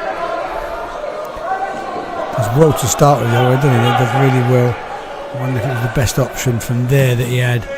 He didn't have anyone really. They was all sort of closely marked, weren't they? In all fairness. It's Golan Beckes.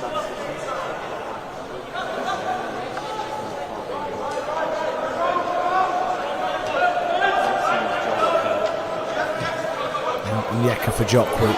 Over towards Andre Dyke. He's moving okay again. To feed another ball, but hits the leg and ricochets away, but Unwin keeps it alive. Back to Andre. Oh, slightly unfortunate there, yeah. It's a great give and go, but sort of. Double substitution for West Ham United. First off, coming off number 6. Well, two more substitutions coming on. Connor Brooks. And the other one, number 17, Majid Balogun. What do you make of those two players, Mark? Majid's got loads of pace, loads of strength. Sometimes, he can be wayward when he's in front of the goal, but he'll certainly frighten you with his pace. And Connor's, he plays men's football, plays for Concord Rangers, so he's definitely got the physicality. He's not an over-creative player, but he's going to go in there and win tackles and just keep the ball, in their half of the pitch. It's also a case, they've travelled all the way up to Preston, these players, they want to play in the youth cup. I mean, we're not a Sunday morning team giving everyone a game, but it's nice if you can to get as many people on the pitch for them to experience it, because although it's a youth cup and you're trying to win it, it's still working in development. It's still about developing players, so hopefully they can play for great West Ham United. A distant strike from Janila. Looked like he was going to bury that one in the top corner, just wide. It was, and that was just wide. It was good contact, but the keeper didn't look too alarmed. He just sort of had a look at it and wasn't making any moves to save it, unless he was really caught out. He looked fairly confident. I hope by those two last long shots we haven't run out of ideas. We've got we still have to be creative, still be positive, because we will get our way in. When there's still, what is there to go? There's still a good few. Don't let them get in. There's still lots and lots to come on. Produce a pass. X.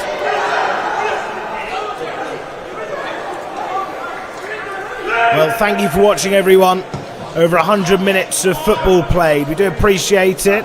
Do let us know where you're watching from.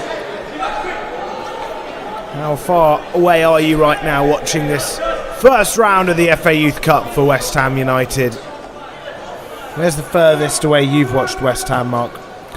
I've watched West Ham from Australia. I remember I was on holiday in Australia one January, and I can remember Anton Ferdinand scoring an absolute worldie against Fulham. What a sad anorak I am. But there you are. I've watched West Ham, probably the furthest from Australia. I can assure you there would definitely be the Cornish Hammers will be watching.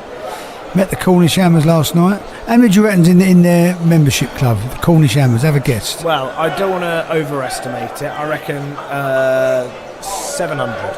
582. Not a bad guess. Not a bad guess. I thought that was quite a lot. 582. Well, shout out to them. Yep. The Cornish Hammers. Cornish Hammers. They was all there last night.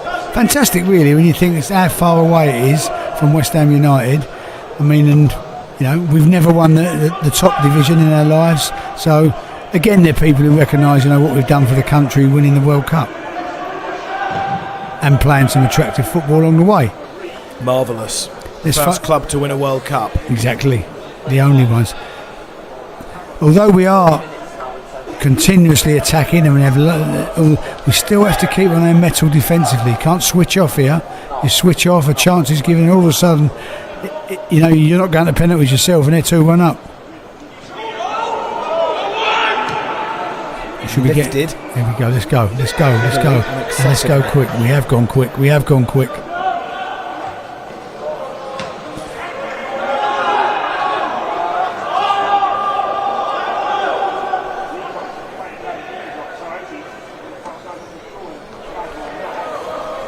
Yeah, I mean, I've got to give testament to Preston, although they've been under the cosh for most of the night. I've gone down to 10 men.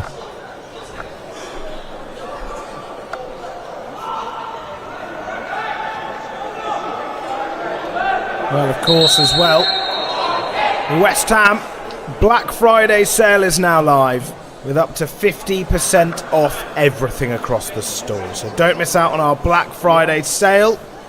You can get great offers like 30% off our home and away kits, and if you're starting to think about Christmas, there's lots of discounts across our full range. Check it out online. You can go to shop.whufc.com. Mark, have you got any West Ham Christmas gifts on your radar for loved ones? Knowing the missus, yeah, I dare say I have. I don't mind a bit of West Ham regalia, memorabilia. I am not a sad West Ham. I'm a staunch West Ham fan. I'm sad at lots of things, but not a sad West Ham fan. No, I've got loads of stuff. We're not a family who's got West Ham matching pyjamas. That would be a bit. Oh, really? Not that you shouldn't buy West Ham matching pyjamas. You did. No, you asked me what I was wearing at Christmas. You like to picture me around the tree. Absolutely. The fourth official has indicated only a minimum Enough of this. Come on, West Ham. Give me a goal. Give me a goal to cheer me up. 2 minutes to be played in the first period of extra time. On the inside. Avidas is right up there, right on the edge of their box. Really are pressing the pedal down. So we've got something at the end of it. Set, deliver. We have. It's a decent ball, and it requires the hand of Stahl to push it out for a corner. This is the sort of pressure we need.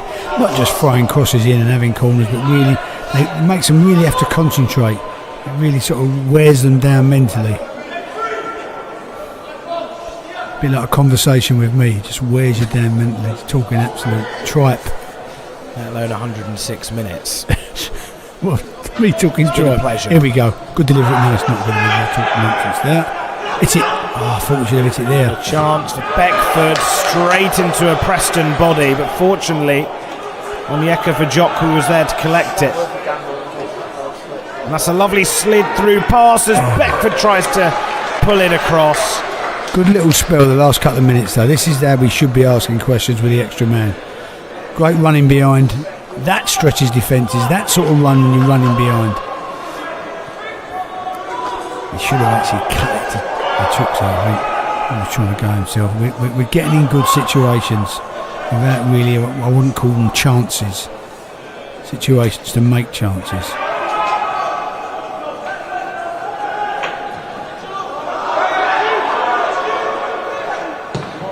Sajamank. On target, maybe not enough power with it. Got very close in the second half when he fired it at the far post. This time there was less venom in that strike, but he got it on target. May have caught a deflection and just slowed it down on its way, actually. May have done. Well, that's half time of extra time. We'll be back in under a couple of minutes for the second period.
Welcome back, everyone. 15 more minutes to go, potentially penalties. Mark, what's been your verdict on the game so far? Second half was a good entertaining second half. We've obviously dominated since the sending off. I just want us to play at a higher tempo, but in the second half of extra time with a man sent off, both teams fatigued, we are going to get a golden chance. We're going to get a golden chance, I'm telling you here and now. I'm not guaranteeing we're going to take it, but we are going to get at least one golden chance. Could be right now. Well, here we Could go. be right now. Dyke sliding it across. There's a chance.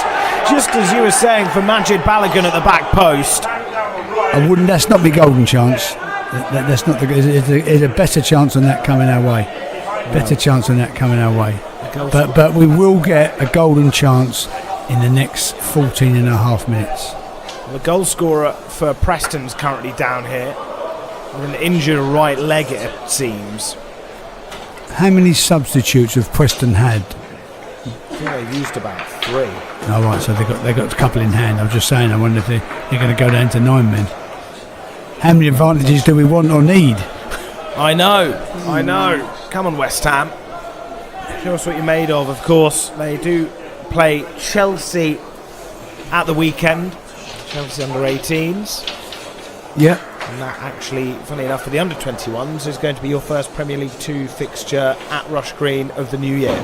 Good knowledge, sir. Good knowledge. Our first Premier League fixture of the new year is away to Spurs. It is indeed, on the 6th.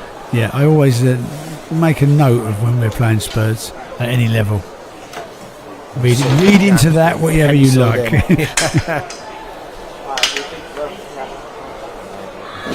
He looks in a bit of trouble, this fellow, actually. He does. And obviously it was that right foot, that right leg of his that hammered the ball into the corner, which then meant that we've gone to extra time.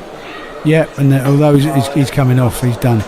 And as he's coming off, I would like to say, although it's a rival of ours, fantastic goal, fella. Take a bow. Fantastic goal. Really, really well taken strike. The way he was just lining up to hit it, you felt like it was going to test Hooper at least. And it beat him. Of course, as for the under-21s, Mark, you've got a couple of Rush Green games. And it's all Rush Green now for the end of the year, isn't it? Just Premier League International Cup and National League Cup fixtures. It is. I hate correcting you, but the European games are actually played at Dagenham and Redbridge. So our next game is against Bilbao on the 3rd. Yep. And then I think we are away to Colchester United, which is a massive game in Essex. That is. Yeah. I was thinking, how are they actually going to do the under-21s for that? You've obviously got the Colchester on Tuesday, and then on the Wednesday, the day after, you're playing in the Premier League International Cup.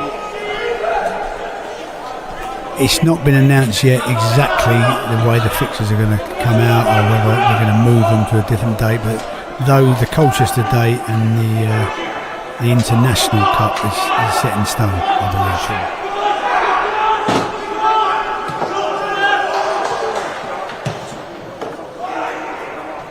believe. Full. Oh, never really fell, just sort of behind him.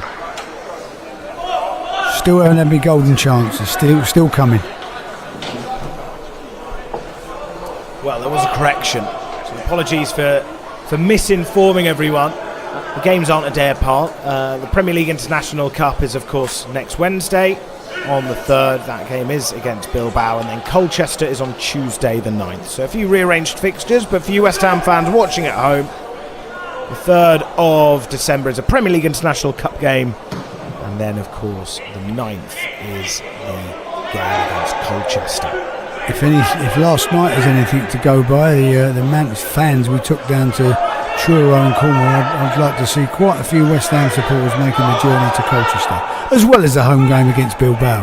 But I think Colchester, us 21s being the only 21 side who's come out the group to play, first teams at that level, I think we should have some good support there, because Colchester is only down the Frog and Toad, as an old Cockney cab driver would say. Just down the road. And to anyone, he's got it. He's got the road. He's come up with it. See, he knows.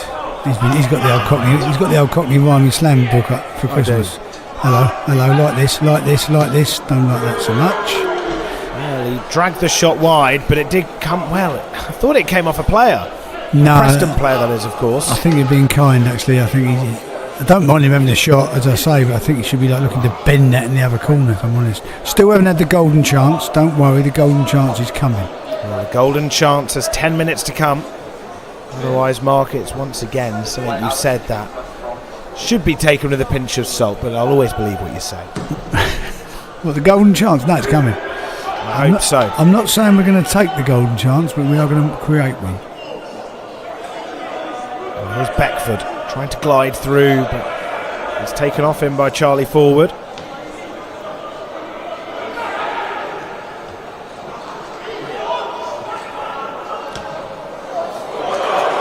potential here, but the pace of Callum Leacock beat the striker of Greba. Back to Golan Bekis, looking to play another diagonal, which we haven't actually seen much of since the first half. Good. We're in. Oh. Jamila just needs to be a yard in front for him to be able to pull off a strike at that angle. What's the outcome? I thought I was going to shout the solicitor scored, but it never actually fell to him. We might have argued back with you. If he's sending me letters, he's sending a strongly worded email. Knowing my technology, I wouldn't be able to receive it though. Sent in, punched away. Corner from Dean Connor Brooks. Let's see this for a good. What have we got left? 8 minutes. Let's see the next 8 minutes played in their penalty box.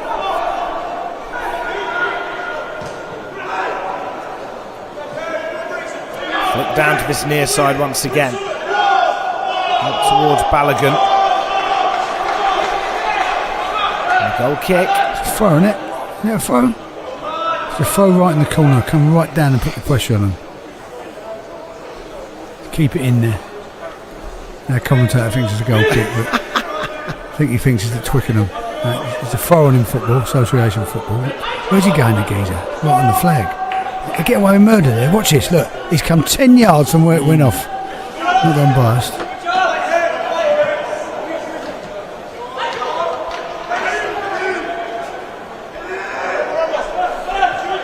Come on, lads, quick. The reputation's on the line. The reputation of the golden chance. They need a goal. If Mark wants to stay in the gantry, they've got to score in the next 7 minutes. But more importantly, they want to place in the next round of the FA Cup. Exactly. That's the most important thing. Co-commentators at disposal. Not handsome, good-looking ones like myself, but you know, certainly not. They are. Same also goes for me commentator.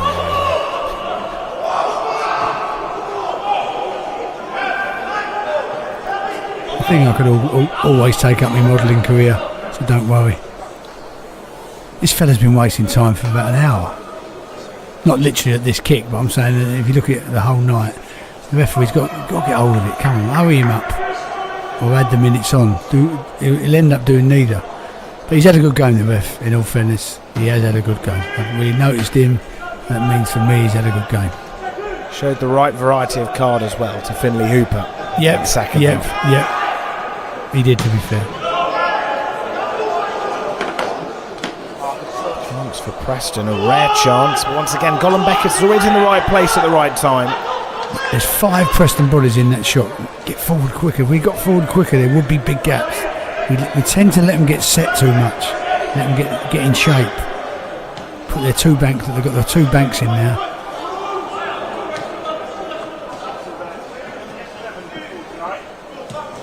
Now it's lots of passing across the back, but you know, I think sometimes we should definitely could attack fast attacks that would get us in.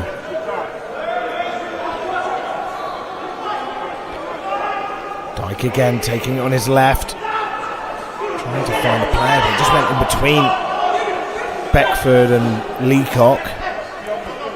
That could be the way in, because Andre always attracts 2 players towards him when he gets you watch.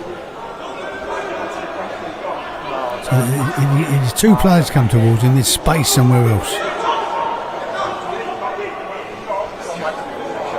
Here's a golden chance. Come on. Beckford going for goal. Surely. Give it back to you, Lou. Now Dyke. He's got Brooks around him, but fires it straight into a body of a Preston player. And Golan Bekis, I think he may have got a bit of cramp there when he was running back. Fortunately, it wasn't anything worse. I felt the way he was running could have been showing like he may have had a hamstring injury. Still got 6 minutes. Come on, lads. Let's create one. Let's produce one. There's Leacock. Go through the processes. So turn into left winger, I think. What's he doing?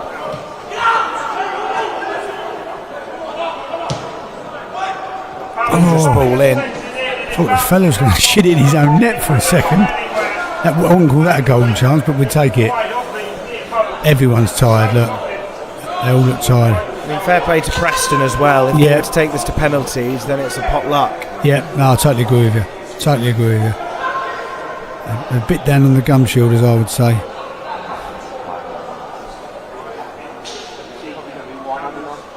So Brooks to feed in another ball.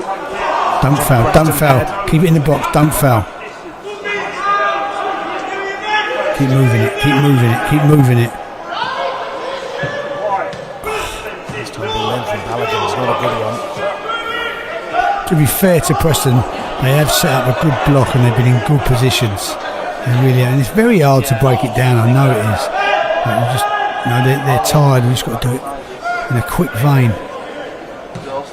Play forward, play forward.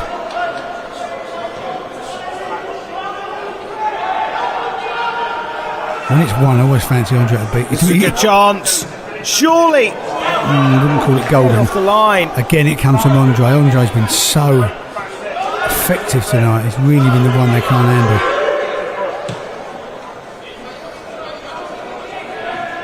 Here he is again.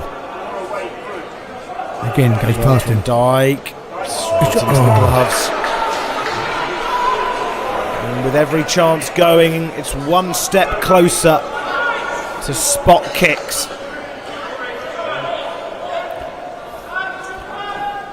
I thought he was going to break into a madness thing then. I thought it was one step beyond. And off we go. Originally by Prince Buster, obviously, but not many people would know that, as Michael Caine would say. You're looking at me as if I'm mad. Prince Buster's an old sort of ska singer, don't worry. He's not a geezer I know from down the pub. Play forward, play forward.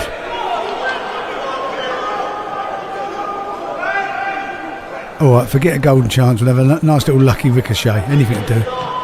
Nearly. Something. 2.5 minutes left. Make him pick it up. Yeah, I mean, you can't knock Preston for the way they've defended. They put a low block in, which is, they're down to 10 men there. I hate to think the ascendancy, though, will be then, because they're the ones who've been hanging on, and we've been the favourites for 45, 50 minutes, whatever it is. Still haven't given up on the golden chance. Finn Hooper wants to play forward. Look, he's in the picture. Colin Beckett goes the other way. Come on, Andre. We're doing it all night. We're doing it all night for us.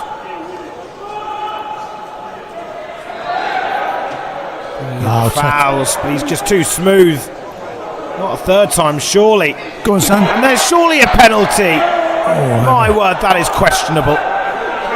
We'll have to have a look at that one back. Where's VAR when you need it?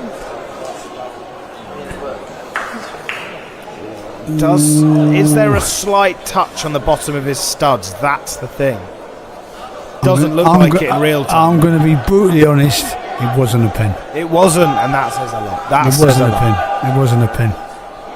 And why is that? Because he got the ball. He got the ball. He's tackled on the right side.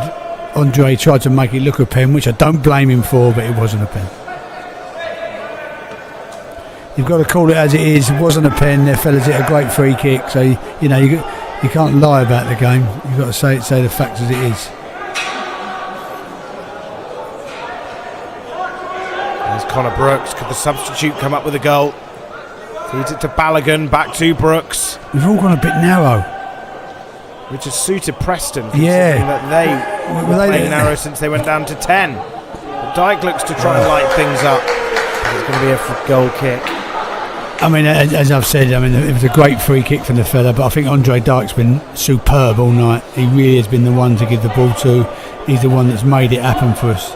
So I think Andre's, we don't give man of the matches on the West Ham feed. We could if we wanted to. Well, as a West Ham, I'm giving it to Andre Dyke tonight. I think he's been excellent, really has. Every time he's got the ball, he looked to be a threat.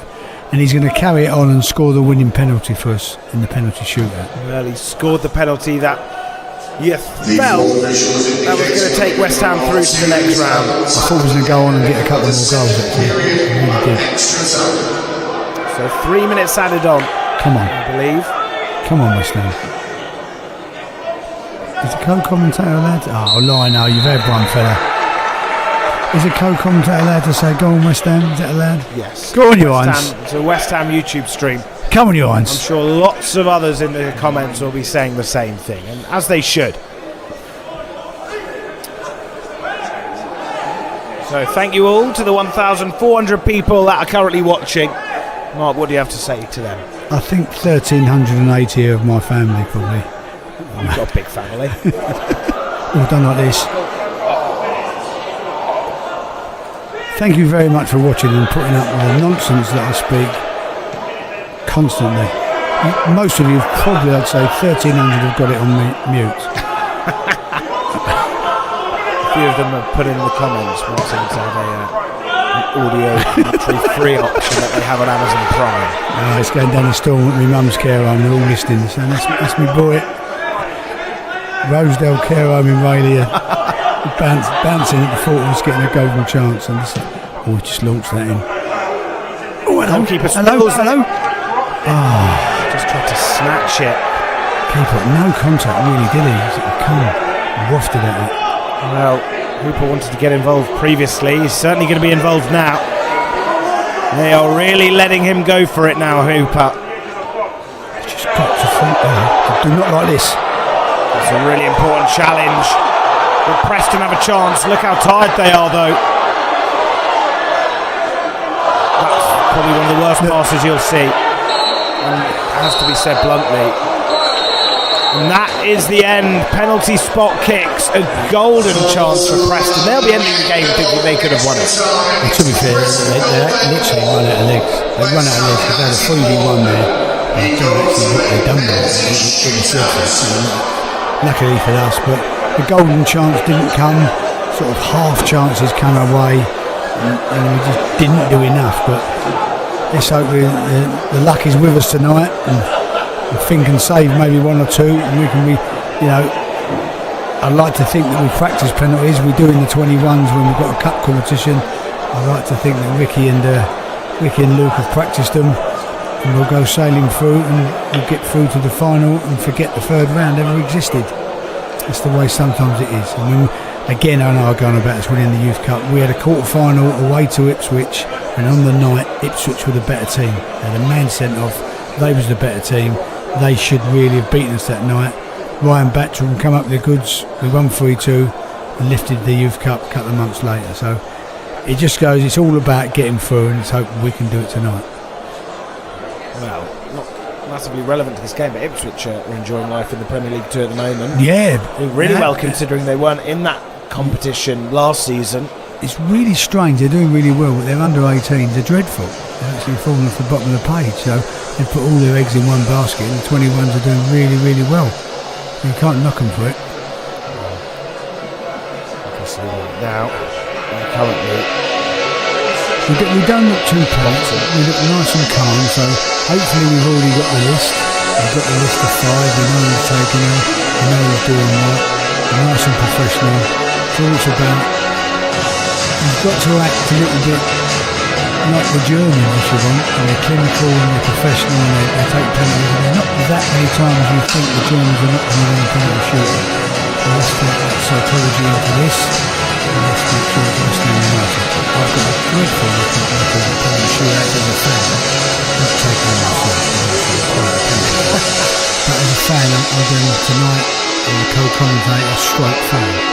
Let's hope that record is Gareth Southgate was saying on a podcast in an interview about the psychology of penalties when he was at England, and mentioned how there was a specific period of time which researchers have said where you need to speak to the players. Of course, we have a period of time after the whistle is blown.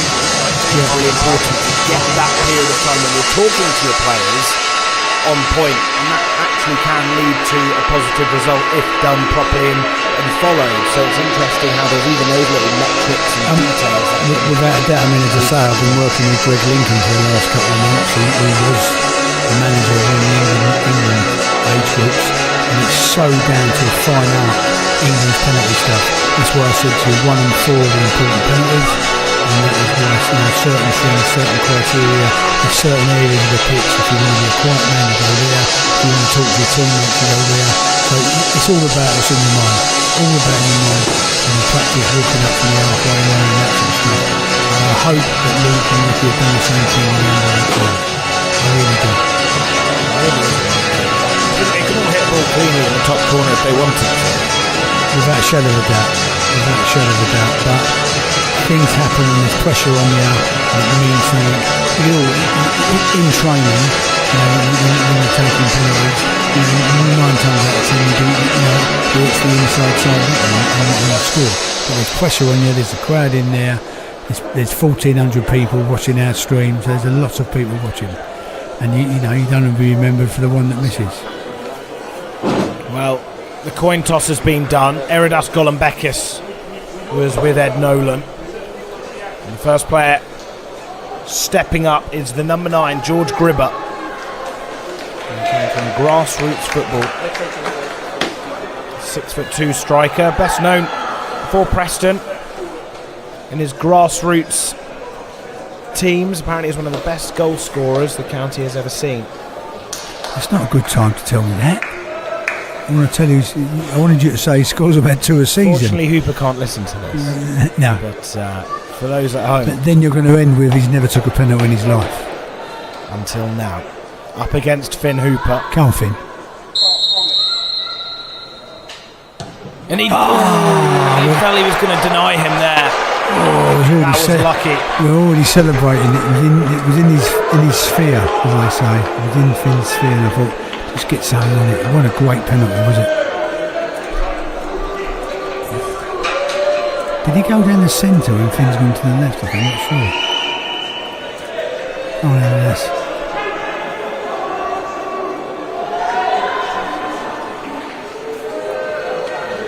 He's a cool customer, Eridas. He's a cool customer.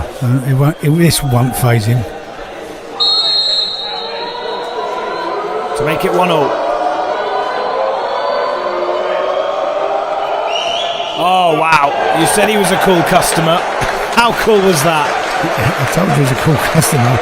In fact, I wasn't cool when he took it like that, but he was cool. He let the keeper's body weight go one way, and he just said, thanks for coming, have some of that. Sensational. The keeper tries getting straight back up on his feet in hope that he can maybe palm it away. Well, up next is Jolien Lescott's son, Clayton. Come on, Clayton. Miss the target first. Be a good lad. Good penalty. Really good penalty. That was a good penalty. Straight into the corner. It's easy to say sitting here, but if the keeper can go up the last, because most players now watch the keeper, and as soon as he dives, they obviously go the other way. You can stay on your feet for as long as possible. This fella deserves to score. He really does. Well, he scored the penalty in the game to put West Ham 1-0 up. He's had a good game, Andre. Can he make it 2 penalties in 2? He certainly can. Keeper rooted down the centre. Well played, fella. Deserved that. A little shush as well. Yeah, like that. Little touch of arrogance, nothing over the top. The fella's obviously said something and he's walking up there, and Andre just sort of quietened him down in the nicest possible way. In a respectful manner. Try and read things into the fella's walk, thinking, is he confident? Does he look like he's unsure? Trying to read into it.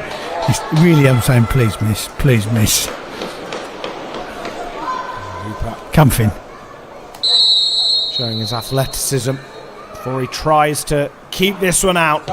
Which yes! he does! One Finn Hooper, get in there, son. Brilliant work from Finn Hooper, and look at the passion. Love the aggression. There's a couple of words to say. It was towards the direction of the penalty taker. They might have given him a good save. Good save. Now Connor Brooks steps up. Pumping his cheek. Oh, it's brilliant. That's like me, we'll have to wait at the bar to be served. Good lad.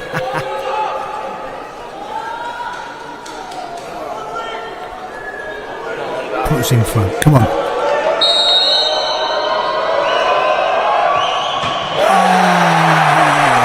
That is gutting. I can see why they're all saying this is the keeper. He's giving it a larger in there, sort of thing. Head up. We're still level. Come on. Well, Hooper's heroics cancelled out by Brooks's miss. Unfortunate, went the same way as the previous kick taker for Preston, but was unable to actually get it on target. We've got to kick 4 now. We need to kick 4. It's 3. It's 3 all. It's the important ones. This is the joint most important spot kick. Proven, factually proven. Yes. Oh yes. Yes. Go on. Hooper again. Give it a there bit. we go. Oh, brilliant. Likes it. Now just calm down, everyone. Calm down. Heart rate down, nice and relaxed. Pick your spot. Wasn't a great penalty. It's like a pass, really. Yeah, I think it's trying to fizz one out to a fullback. Any goalkeeper who saves 2 penalties, though, you've got to say, well done, son. Absolutely. Well done. I think the next one's Janila. Jonala. The solicitor. The solicitor. Come on, son.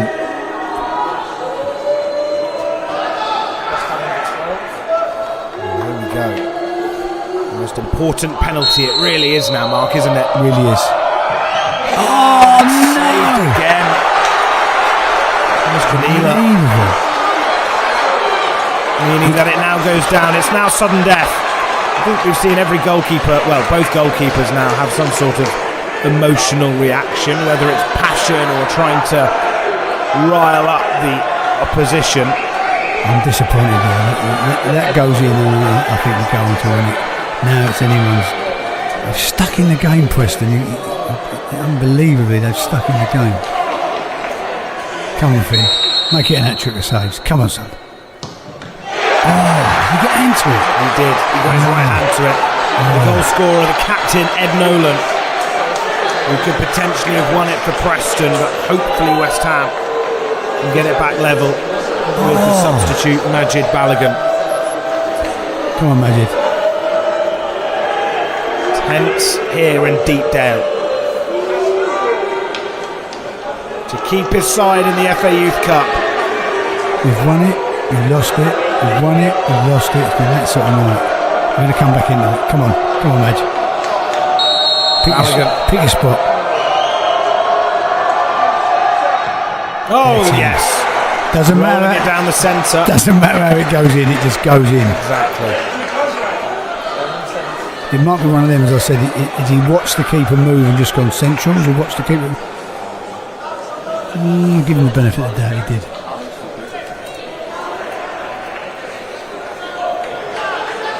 They just won't let these people go to bed, will they? They're going to keep... Almost 2 hours, I think, no, over 2 hours, almost 3 hours of football since kick-off at 7 o'clock, so thank you all for watching. And Hooper makes it! I was really thinking about what I was going to say there. Finn's guessed well all night, and no one's really sent him the wrong way. He just palmed it into the other net. Or the other side. He did. Well, he sort of went past it, didn't he? The same. One of the brighter sparks in Joel Kernow, who came on and looked lively. A couple of good set-piece deliveries. He strikes the ball well, Joel. He does strike it well. I don't know if you're going to hit it with power. Julian Dix or Ray Stewart. He's got a run up, but he's not with power. Julian Dix.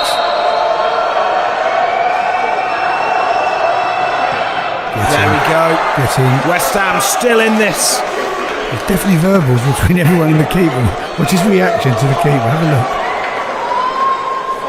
The keeper is probably the most disliked person in that West Ham team right now. He's obviously giving it to him. Joel's not a Larry fella. He's obviously giving it to him a bit. I do like that. Come on, geezer. Miss one for us, will you? Nathan Snowball. Great name this time of year. Hopefully not a great penalty. Yes!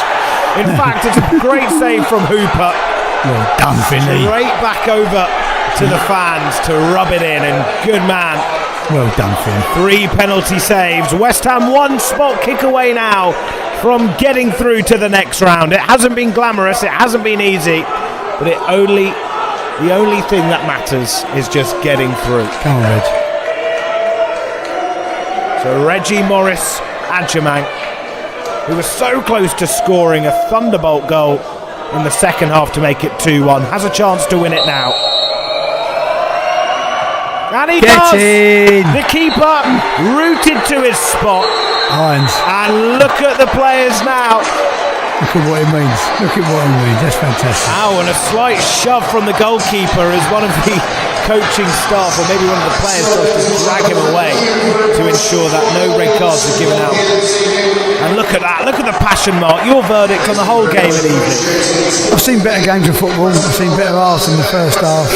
Second half was much more entertaining. We dominated it, especially after the fella got sent off. A bit disappointed we didn't win it, you know, in open play in 120 minutes. But listen, it takes always, as I mentioned, beating Ipswich in the quarterfinals. We're in the hat for the next round, and that's what matters. There's people there, families and fans who have travelled up there.